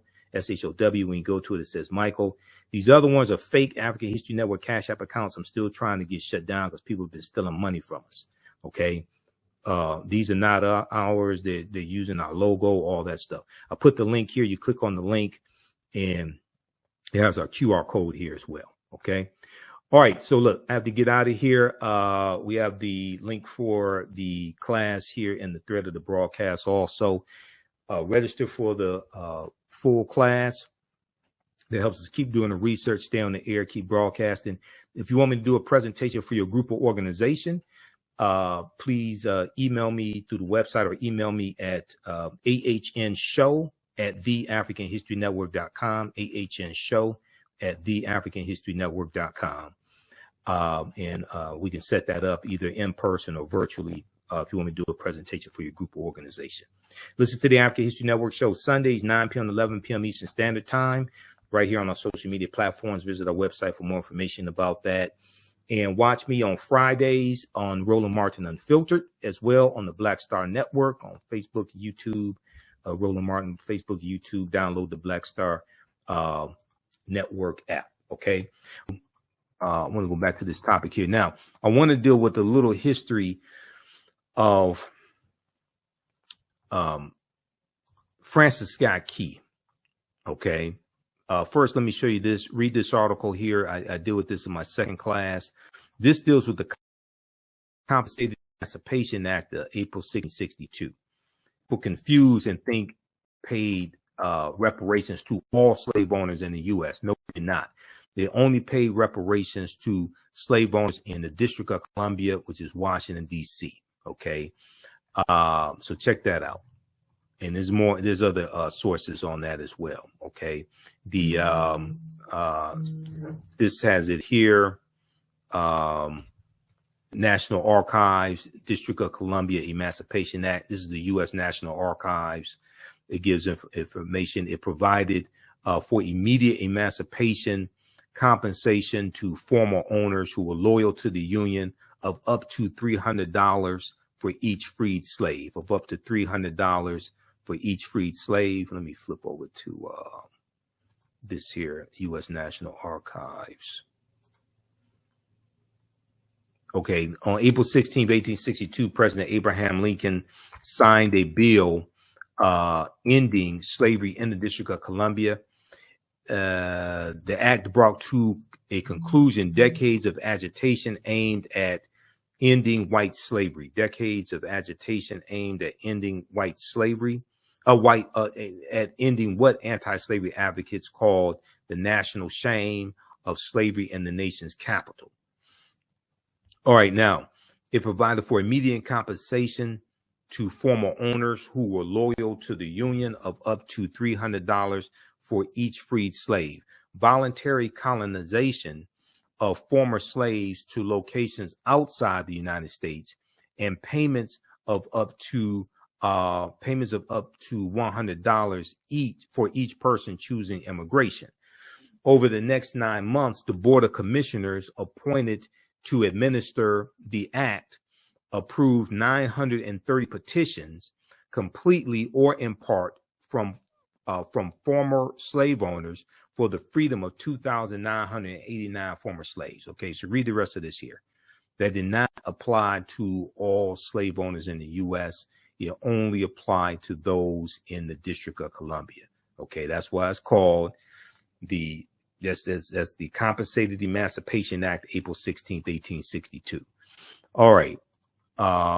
S. Rep said, good information. We need most of us to know this, what really happened. Yep, I agree. That's why it's important to support the African History Network, because this don't happen with no resources. Trust me, it takes a lot to finance the African History Network, and we're dealing with a lot of financial challenges this week that I have to take care of. If you want to support us, also $ the AHN show through Cash App, $ the AHN show through Cash App, and through PayPal, paypal.me/the AHN show. We have the information on the homepage of our website, also theafricanhistorynetwork.com. All right, now I want to look at there's a good article that I deal with when I teach about Frank Key. I've done a presentation dealing with the history of the national anthem and also Kaepernick's protests as well. And okay, so this article here is called "Where's the Debate on Francis Scott Key's Slaveholding Legacy?" This is from SmithsonianMag.com. This is the official website of the Smithsonian Institute. Where's the debate on Francis Scott Key's slaveholding legacy?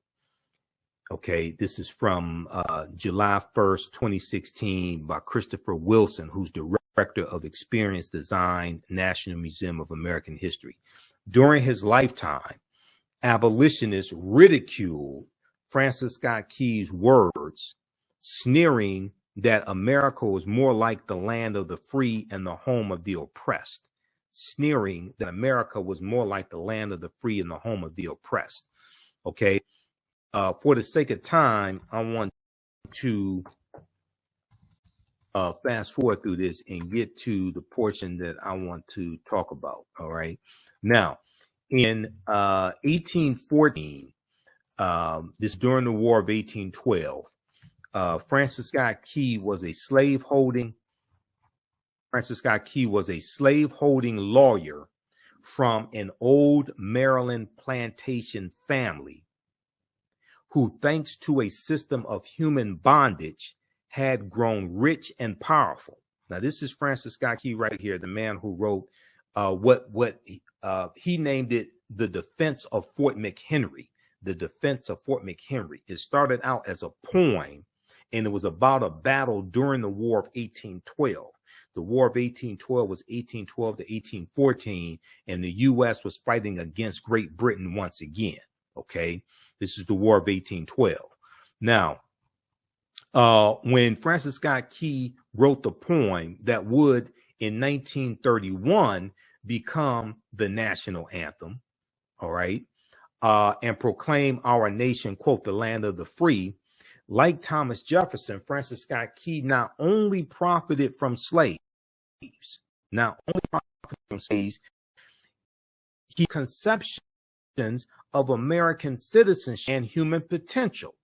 Africans in America, Francis Scott Key said, were, quote, a distinct and inferior race of people, which all experience proves to be the greatest evil that afflicts a community. Francis Scott Key was a straight up white supremacist slave owner. What the hell am I going to sing a song that he wrote that became the white national anthem? That's just stupid.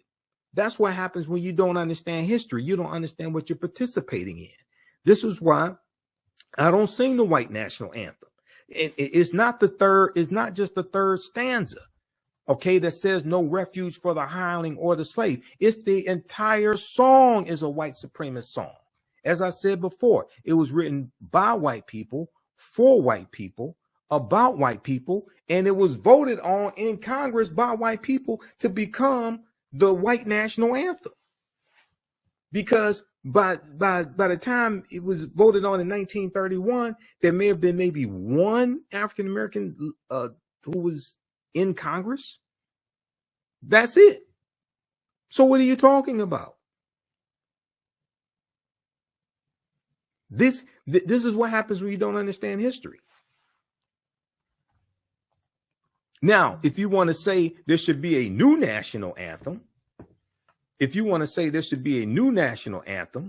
okay, that supports that is inclusive of various races of people, and it's inclusive of everybody. If you want to say there should be a new national anthem, okay, I can agree with that. I'll go, I can agree with that. If there should be a new national anthem, this is not it right here. And then when you get into the Colonial Marines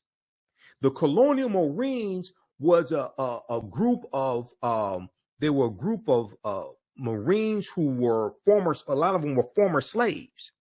And this was a group that Francis Scott Key and his men had a battle with 2 or 3 weeks prior to him writing this. And because when he writes the Defense of Fort McHenry, he's watching a British attack on Fort McHenry in Baltimore. Okay. That's why it's called the Defense of Fort McHenry. So when you get into all this, then you see his animosity for African people come out. So this is why, a lot of this stuff I sit back and I look and I'm saying, okay, this is why our motto is right knowledge corrects wrong behavior. What you do for yourself, what you do to yourself, and what you allow other people to do to you and get away with is based upon what you think about yourself. What you think about yourself is based upon what you have been taught about yourself. What you've been taught about yourself is based upon everything you've read, heard, and seen about yourself. All right, Sister Felicia, thanks for the support also as well. Okay, so guys, you can support us through Cash App and PayPal. Definitely you should support or register for one of our paid online classes. Okay, because just so people understand, because I guess a lot of people that don't do this don't know this, but I use 2 different digital platforms to teach those classes, Crowdcast and LearnWorld. Okay. And I have to pay them each month. So it's not free to teach those classes. Free. I have to pay to teach those as well. All right. All right. Let's continue here. I want to go back to this. All right, so a few of the British troops in the War of 1812 stunned and demoralized America by attacking Washington and setting the Capitol building and the White House ablaze. They attacked Washington, D.C.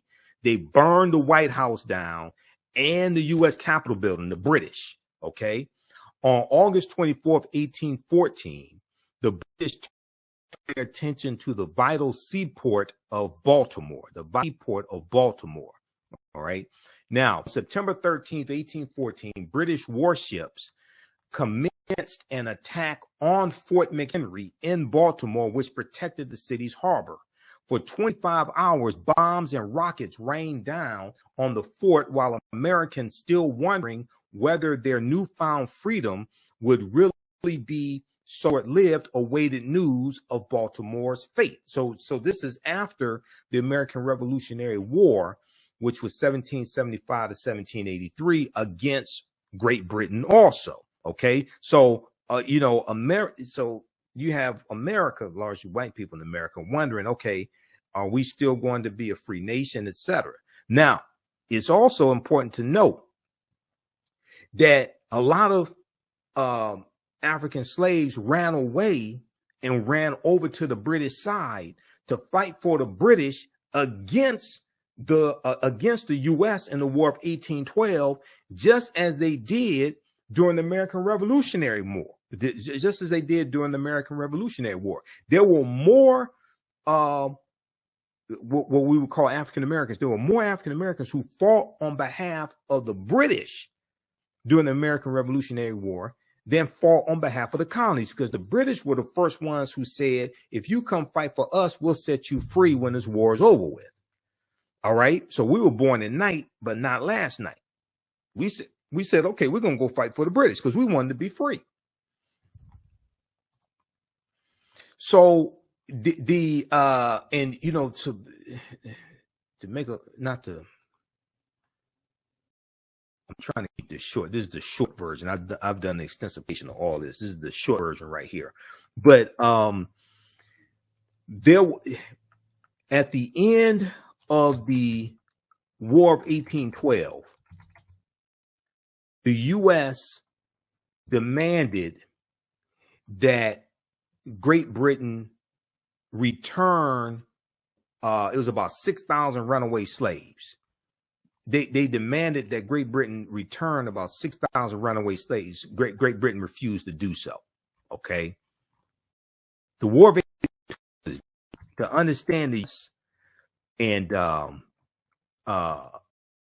you know, and to understand the U.S., and this puts us on a trajectory to the Civil War also. Okay, this puts us on a trajectory to the Civil War as well. Read this article here, just for the sake of time. This is written by Dr. Jason Johnson for TheRoot.com. I'm not a big fan of Dr. Jason Johnson. I've been listening to him, and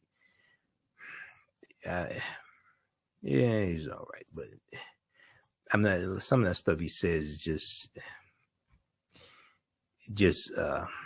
it's not accurate. Let me just be polite and say it like that. Star-Spangled Bigotry: The Hidden Racist History of the National Anthem.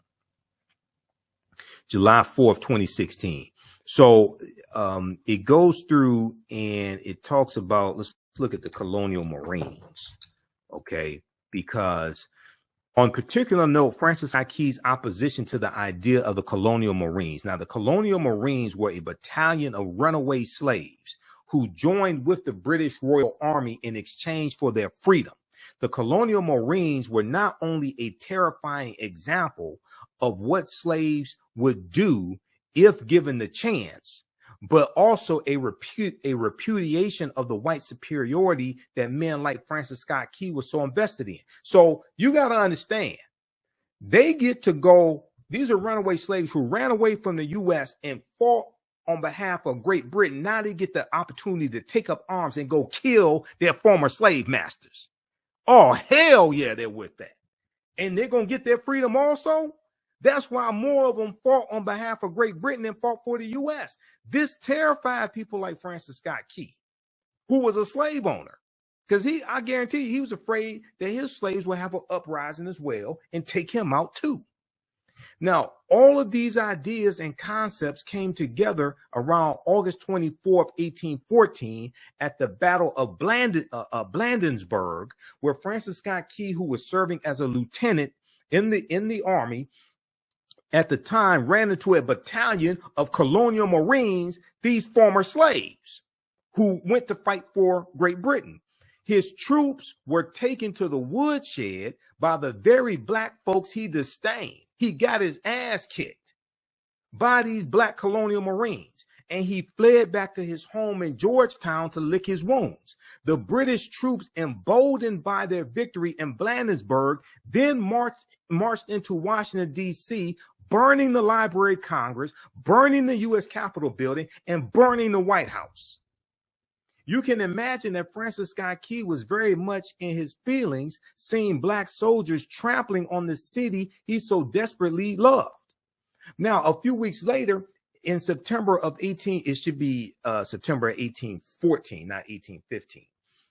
A few weeks later, in September of 1814, far from being a captive, Francis Scott Key was on a British boat begging for the release of one of his friends, a doctor named William Beans, or Benes. I'm not exactly sure how to pronounce it. Francis Scott Key was on the boat waiting to see if the British would release his friend when he observed the bloody battle of Fort McHenry in Baltimore, September 13th, 1814. America lost the battle, but managed to inflict heavy casualties on the British in the process. This inspired Francis Scott Key to write what would later be called the Star-Spangled Banner. He named it The Defense of Fort McHenry. It was a poem. He wrote the poem after watching the battle. So that's when he said, and our flag was still there. Okay. He's talking about the flag was still flying at Fort McHenry. This is where this comes from. So right then and there, but no one remembers that he wrote a full third stanza decrying the former slaves who were now working for the British Army, the colonial Marines. Okay. And where is that band that was so vauntingly, who so vauntingly swore that the havoc of war and the battle's confusion and home and the country should leave us no more? Their blood has washed out their foul footsteps pollution. Their blood has washed out their foul footsteps pollution. No refuge could save the hireling and slave from the terror of flight or the gloom of the grave. And the Star-Spangled Banner in triumph doth wave over the land of the free and the home of the brave. Okay. But it ain't just the third stanza that's the problem. It's the entire song that's the problem. And who wrote the song? So when you understand history, this is, and see, Jackie Robinson said in his autobiography, I Never Had It Made, Jackie Robinson said he can never sing the Star-Spangled Banner again and stand for the Star-Spangled Banner. Okay. So read the rest of this. Okay. Knowledge is power. Right knowledge corrects wrong behavior. What you do for yourself, what you do to yourself, and what you allow other people to do to you and get away with is based upon what you think about yourself. What you think about yourself is based upon what you have been taught about yourself. What you've been taught about yourself is based upon everything you've read, heard, and seen about yourself. All right, now,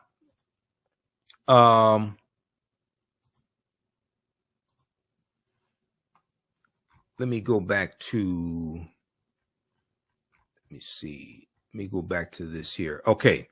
So we have, we talked about Beyonce performing at Coachella. We talked about some of the history of Lift Every Voice and Sing, the Black National Anthem. Okay. It's not the unofficial Black National Anthem, because I tell you, when I was growing up, we say, okay, now it's time to sing the unofficial Black National Anthem. No, that's white people trying to tell us it's the unofficial Black National Anthem. First of all, you can't, we determine what the Black National Anthem is. Europeans can't tell us what the Black national anthem is. They're trying to define reality for us. Power is the ability to define and shape reality and have other people accept your definition of reality as if it were their own. Is Dr. Wade Noble correctly teaches us. All right. Okay, so we talked about the history of James Weldon Johnson and the Black national anthem.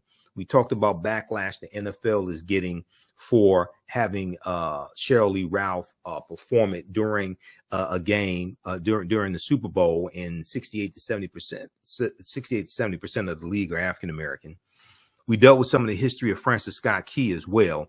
Also with Francis Scott Key, who wrote the Star Spangled Banner, started out as the defense of Fort McHenry.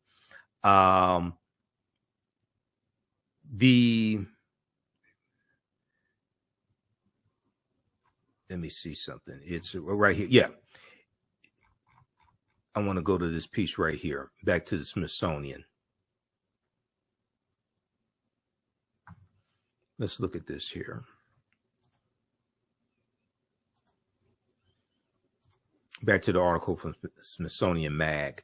All right. The poem he wrote celebrated the Star Spangled Banner as a symbol of the resilience and triumph of the United States. Now, ironically, while Francis Scott Key was composing the line over the land of the free, it is likely that Black slaves or African slaves were trying to reach British ships in Baltimore Harbor. They knew that they were far more likely to find freedom and liberty under the Union Jack, which is the British flag, under the Union Jack, than they were under the Star Spangled Banner. Okay. The land of the free for who, Francis Scott Key? The land of the free for whom? Now, additionally, Francis Scott Key used his office as the district attorney for the city of Washington, D.C. from 1833 to 1840 to defend slavery, attacking the abolitionist movement in several high-profile cases. He tried to have Reuben Crandall executed for having abolitionist pamphlets. In the mid-1830s, the abolitionist movement was gaining momentum. So right around 1830, 1831, the Underground Railroad is formed, okay? Largely up north. The majority of it is up north, okay? And then you have a Southern Underground Railroad going from Texas into Mexico, because when Vicente Guerrero, who was the second president of Mexico, when Vicente Guerrero became president, he abolished slavery because he was a former slave. He was like Afro-Mexican, Vicente Guerrero. All right. So you had between 5,000 to 10,000 runaway African slaves who run away from Texas and surrounding areas like Mississippi, things like this. They run into Mexico, because Mexico is free territory now. Then you have the Underground Railroad going from the south, going up north also. Okay, now in the mid 1830s, the abolitionist movement was gaining momentum. All right. And with it came increased violence, particularly from pro-slavery mobs attacking free African Americans and white abolitionists, and other methods to silence the growing cries of abolition. In the U.S. House of Representatives and United States Senate, in a House of Representatives and United States Senate inundated with petitions from abolitionists calling for the ending or restriction of slavery, pro-slavery congressmen looked for a way to suppress the voices of abolitionists. Now, also, we know that in 1808, January 1st, 1808, the international transatlantic slave trade was abolished. And the international transatlantic slave trade dealt with bringing Africans into the country to enslave them. And this is that law passed Congress March 2nd, 1807. Okay. And it went into effect January 1st, 1808. Now, it still allowed slavery to exist in the U.S., but it made it illegal to bring Africans into the country to enslave them. And this dealt with treaties that there were international treaties, Great Britain and the United States. Britain into 1807, U.S. Congress, March 2nd, 1807, bans the international transatlantic slave trade. National other countries that enter into these international treaties, and this is stipulated in Article 1, Section 9, which the earliest that the international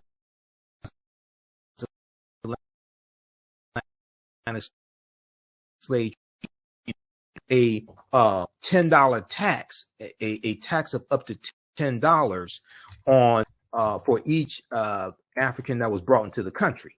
Okay, so when all these people who are talking about reparations, Article 1, Section 9, Clause 1, this helps give you a legal foundation for reparations. Okay, now at congress.gov, and I got to wrap this up because I ain't planning to be here this long. But you know, I'm a teacher, so this you know, this is what I do. Let me refresh the screen.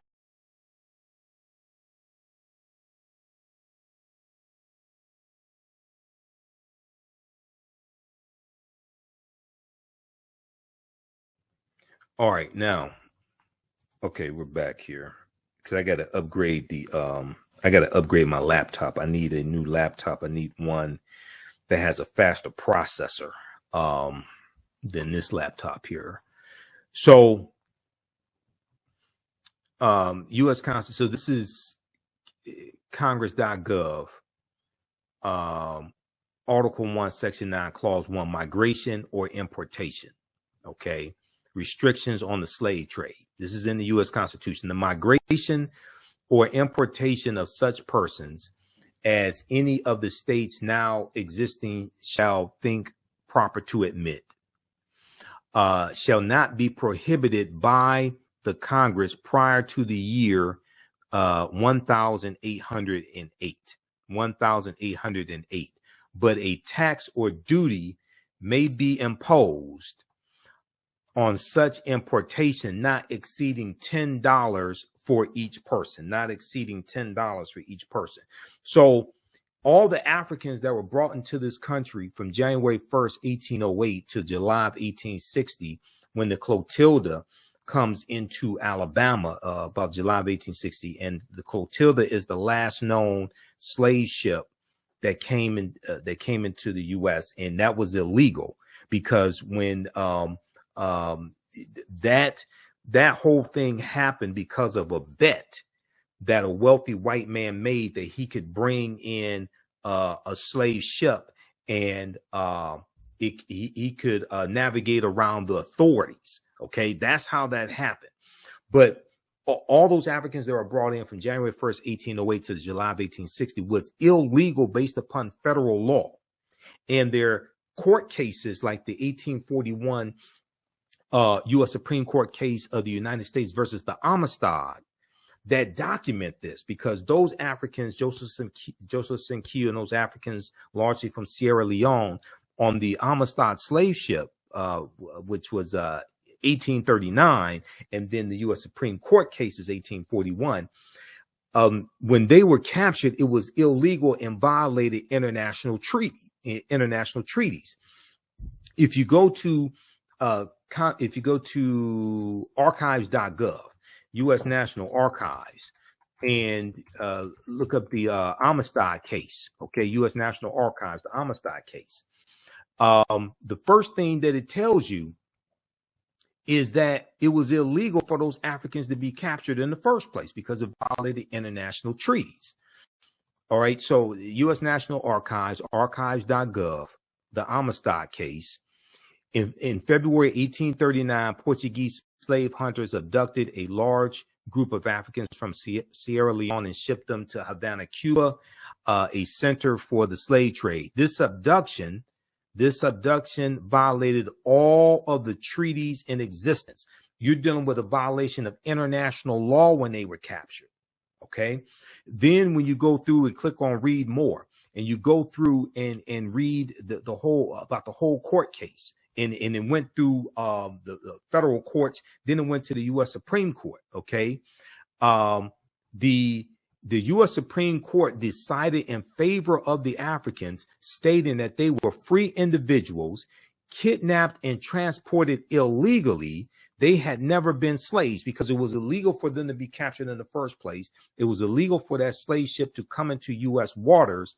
Also, because the international transatlantic slave trade had been abolished January 1st, 1808. Okay. Now, they won their freedom. Okay. They won their freedom, and they were set free. Now, the U.S., what happened was the abolitionists had to collect money to pay to send them back to Sierra Leone. The U.S. didn't give them a free trip back to Africa. Abolitionists had to take up money, but at least they won their freedom in the U.S. Supreme Court. Senior Justice Joseph Story wrote and read the decision. Quote, "It was the ultimate right of all human beings in extreme cases to resist oppression and to apply force against ruinous injustice," end quote. The opinion asserted the Africans' right to resist unlawful slavery because there was a mutiny on the ship. There was a slave revolt on the ship. So they ruled that those Africans had a right to take up arms on that ship and fight for their freedom. They also ruled that it was illegal for them to be captured in the first place because it violated all the international treaties at the time, and they ruled that they were free.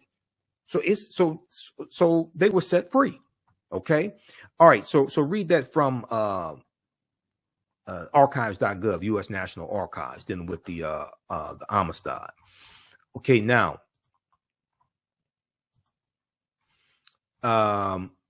let's go back.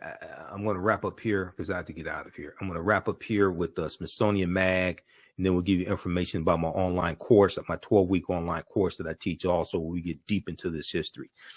In the House of Representatives and United States Senate inundated with petitions from abolitionists calling for the ending or restriction of slavery, pro-slavery congressmen looked for a way to suppress the voices of abolitionists. In 1836, the House of Representatives passed a series of gag rules to table all anti-slavery petitions and prevent them from being read or discussed, raising the ire of people like John Quincy Adams. John Quincy Adams, the sixth president, who was the son of John Adams, the second president. And John Quincy Adams was one of the defense attorneys for those Africans on the Amistad slave ship. Okay. So when you watch the movie Amistad, and a lot of people saw the movie Amistad, I think it was 1997. Okay. A lot of people don't understand what they were seeing.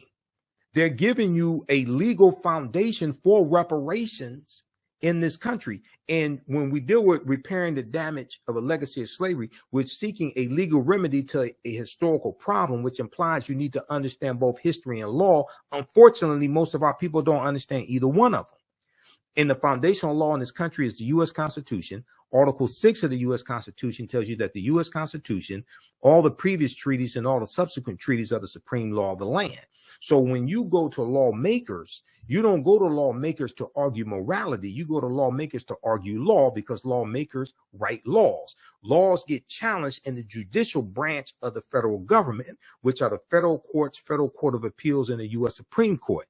When they get challenged in court, they get challenged on the basis that they're unconstitutional, that they violate the Constitution. So if you're seeking a legal remedy to a historical problem and you want to call it reparations or restitution, whatever it is, you have to make sure that you're on strong legal footing. One would be the Black Freedmen Indian Treaties of 1866, because those are laws still in the books right now. And the Choctaw, Chickasaw, Creek, Cherokee, and Seminole Indians all owned African slaves. And when after the Civil War, they enter into treaties with the U.S. government that states that they had to free their slaves, give them land, etc. They become those African slaves get membership in those Native American nations, etc. Okay, so and they get cash payments and get all the rights and privileges of being members of those Native American nations. Those laws are still in the books right now. That's one of our best chances to get any type of repairing the damage of the legacy of slavery. 1. 2 would be based upon Article 1, Section 9, Clause 1 of the U.S. Constitution, okay, which ended the international transatlantic slave trade. All right, and I'm trying to find something right quick here. Where is my presentation on? Oh, I dealt with this in my Kwanzaa presentation. Yeah, I dealt with this in my Kwanzaa presentation, dealing with reparations. So check out this piece here. And I've also talked about this on the African History Network show. I talked about this on Hot Pete Talks as well with Felicia Hardin and Taki Grant, also when they interviewed me before. Look at this here. So attorney Demario Solomon Simmons, who we've been on Roland Martin Unfiltered before together, he's working with Representative Maxine Waters to enforce the Black Freedmen Indian treaties of 1866 for descendants of the Black freedmen. Now, you're not going to get anything like this passed with Republicans in control of the House of Representatives. Democrats have to take back control of the House, and it takes 218 votes to get any bill passed in the House of Representatives, okay? Descendants of Black freedmen enslaved by Native Americans in 1800 seek tribal citizenship. Representative Maxine Waters tries to help. If we look at this, go through, read these articles, and we discuss this in my online classes, but go through and read these articles here.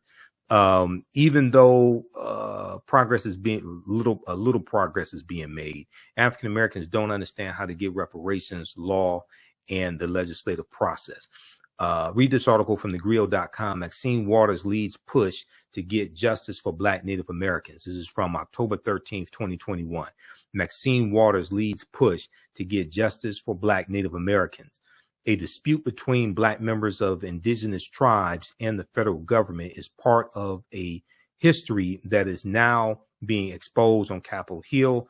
Congresswoman Maxine Waters is calling out Native American tribes, the Choctaw, Chickasaw, Creek, Cherokee, and Seminole Indians, who held Black slaves and continue to discriminate against Black Native Americans.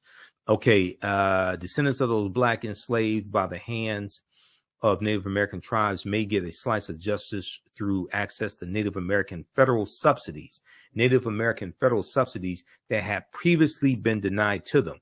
The California Congresswoman is seeking to get 5 tribes to comply with their 1866 treaty obligations that recognizes Black Native American freedmen, and their descendants as full citizens of their tribes, therefore making them entitled to all of the rights afforded to any other citizens of those Native American tribes or nations. Representative Maxine Waters tells the group, read that. Much of the dispute between Black members of the indigenous tribes and the federal government is part of a history that is now being exposed on Capitol Hill. Now, this ties into the origins of Black Wall Street in Tulsa, Oklahoma, and I've done a 2.5-hour lecture dealing with the history of Black Wall Street in Tulsa, Oklahoma. It's available at our website, theafricanhistorynetwork.com, Tulsa, Oklahoma was founded by Creek Indians around 1836, who got pushed off their land in southeastern United States because of the Indian Removal Act of 1830, signed by President Andrew Jackson. Okay, I'm making this too long. I got to stop here because I'll just keep going. Read that article, okay, and read this one also. 9 entrepreneurs who helped build Tulsa's Black Wall Street, because Hannibal B. Johnson, who I know and I've read his first book dealing with the history of Black Wall Street, Hannibal B. Johnson was interviewed by History.com, the official website of the History Channel, and Hannibal B. Johnson made the connection between the Dawes Allotment Act of 1887, the Black Freedmen Indian Treaties of 1866, and the first African-American landowners in Tulsa, in North Tulsa, where you would have Black Wall Street, which was the Greenwood district, the intersection of Greenwood, Archer, and Pine. Quote, the relative wealth of some Black folks in Oklahoma comes in part from their connection to these Native American tribes and their land ownership, says Hannibal B. Johnson, historian and author of Black 100, an American city grapples with this historical racial trauma. The Dawes Allotment Act 1887, named after Senator Henry L. Dawes of Massachusetts, authorized the government to divide tribal into allotments for individual Native Americans, which included Black members of those Native American tribes. As word spread that Indian Territory was a safer place for African Americans to settle between 1865 and 1920, more than 50 Black townships were founded in Oklahoma. More than 50 Black townships in Oklahoma. Okay, so let me go back to this article and finish this up because I have to get out of here. And you know, this is teaching history is my passion, but I'll just keep going. I'm telling you right now. You know, like the Energizer Bunny, just keep going and going and going. That's what I'll do. I'm going to have to get out. 1836, the House of Representatives passed a series of gag rules, raising the ire of people like John Quincy Adams, who saw restricting debate and assault on a basic First Amendment right of citizens to protest and petition. Okay, protest and petition to end slavery. Now, in the same year, okay, so that'd be 1836. In the same year, shortly after a race riot in Washington, D.C. in 1836, when an angry white mob set upon a well-known Black restaurant owner, Francis Scott Key, the man who wrote the Star Spangled Banner, the man who talked about the land of the free and the home of the brave for white people.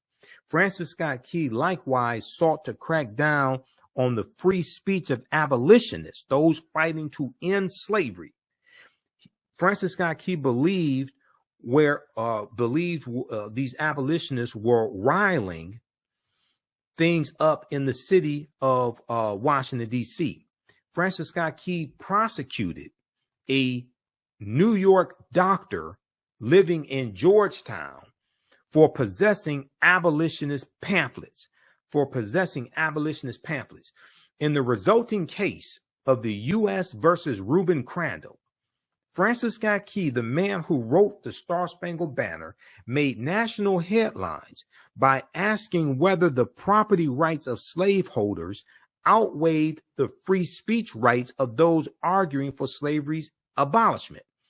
Francis Scott Key hoped to silence abolitionists. He hoped to silence abolitionists who he charged wished to, quote, associate and amalgamate with the Negro, end quote. He said abolitionists wanted to associate and amalgamate with the Negro. See, he's saying these abolitionists want to have sex with Negroes. Basically, that's what he's saying. Okay, they want to associate and amalgamate with the Negro, and he thought African people were mentally inferior. Though Reuben Crandall's offense was nothing more than possessing abolitionist literature, Francis Scott Key, who was the district attorney to Washington, D.C., felt that abolitionist free speech rights were so dangerous that he sought to have Reuben Crandall executed by hanging for possessing abolitionist pamphlets. And you want to say there's one national anthem? You're talking about the white national anthem. Read this article from SmithsonianMag.com. This is the official website of the Smithsonian Institute. Where's the debate on Francis Scott Key's slaveholding legacy? There is no debate. If you understand history, ain't nothing to debate. Just deal with the facts and evidence. Proper documentation ends all conversation. All right. How'd you all like this type of information? Give us a thumbs up. Give us a heart. Give us a like on this broadcast. Please support the African History Network. Please support the African History Network. Definitely need your support for that. Visit our website, AfricanHistoryNetwork.com, AfricanHistoryNetwork.com. And we also have the information right here in the thread of the broadcast. Ancient Kemet, the Moors, and the Ma'afa, understanding the transatlantic slave trade, what they didn't teach you in school. Okay, this is a new 10-week online history course that I teach, and we deal with thousands of years of history and what leads up to the transatlantic slave trade taking place. Okay, and this is over 200 slides that I put together. We have 80 to 100 articles that we reference. We have excerpts of interviews that I've done with many of our scholars over the years also that hits on different aspects of this history. Okay. We do the sessions live. All the sessions are archived and recorded. You can go back and watch it anytime. Okay. And just at our website, just click here, register here. In the class, I'll go over the lesson plan because I have a lesson plan laid out for all 10 classes. And we'll send you the lesson plan in the, so you can download it also. I'm trying to get the link straight on the website so you can actually look at the lesson plan there. But this is my life's work. I started teaching this class in 2007. It's taken 7 years to get the class, really develop it to where it is today. 80 to 100 articles, 15 books that we reference. You don't have to buy any of these books to follow along in class. Classes on sale $80, regularly $130. And we do the sessions live. All the sessions are archived and recorded. So even after the course is over with, you can go back and watch the entire course. Okay. So you don't lose access to it. I don't want to do that. I want you to be able to 2-3 years from now, be able to still access this class. All right. Also, if you like this type of information, you can support the African History Network, $ the AHN show through Cash App, $ the AHN show through Cash App, also through PayPal, paypal.me/the AHN show. So go to our website, AfricanHistoryNetwork.com, scroll down, and we have the information here for the Cash App, PayPal. When you click on that, this is our official Cash App account, $ the AHN show. SHOW. When you go to it, it says Michael. These other ones are fake African History Network Cash App accounts. I'm still trying to get shut down because people have been stealing money from us. Okay. These are not ours. They're using our logo, all that stuff. I put the link here. You click on the link and it has our QR code here as well. Okay. All right. So look, I have to get out of here. We have the link for the class here in the thread of the broadcast. Also, register for the full class. That helps us keep doing the research, stay on the air, keep broadcasting. If you want me to do a presentation for your group or organization, please email me through the website or email me at ahnshow@theafricanhistorynetwork.com, ahnshow@theafricanhistorynetwork.com. And we can set that up either in person or virtually if you want me to do a presentation for your group or organization. Listen to the African History Network show Sundays, 9 p.m. to 11 p.m. Eastern Standard Time, right here on our social media platforms. Visit our website for more information about that. And watch me on Fridays on Roland Martin Unfiltered, as well on the Black Star Network on Facebook, YouTube, Roland Martin, Facebook, YouTube. Download the Black Star Network app. Okay. Remember, right now it's correct wrong behavior. It's not over till we win. Wakanda forever.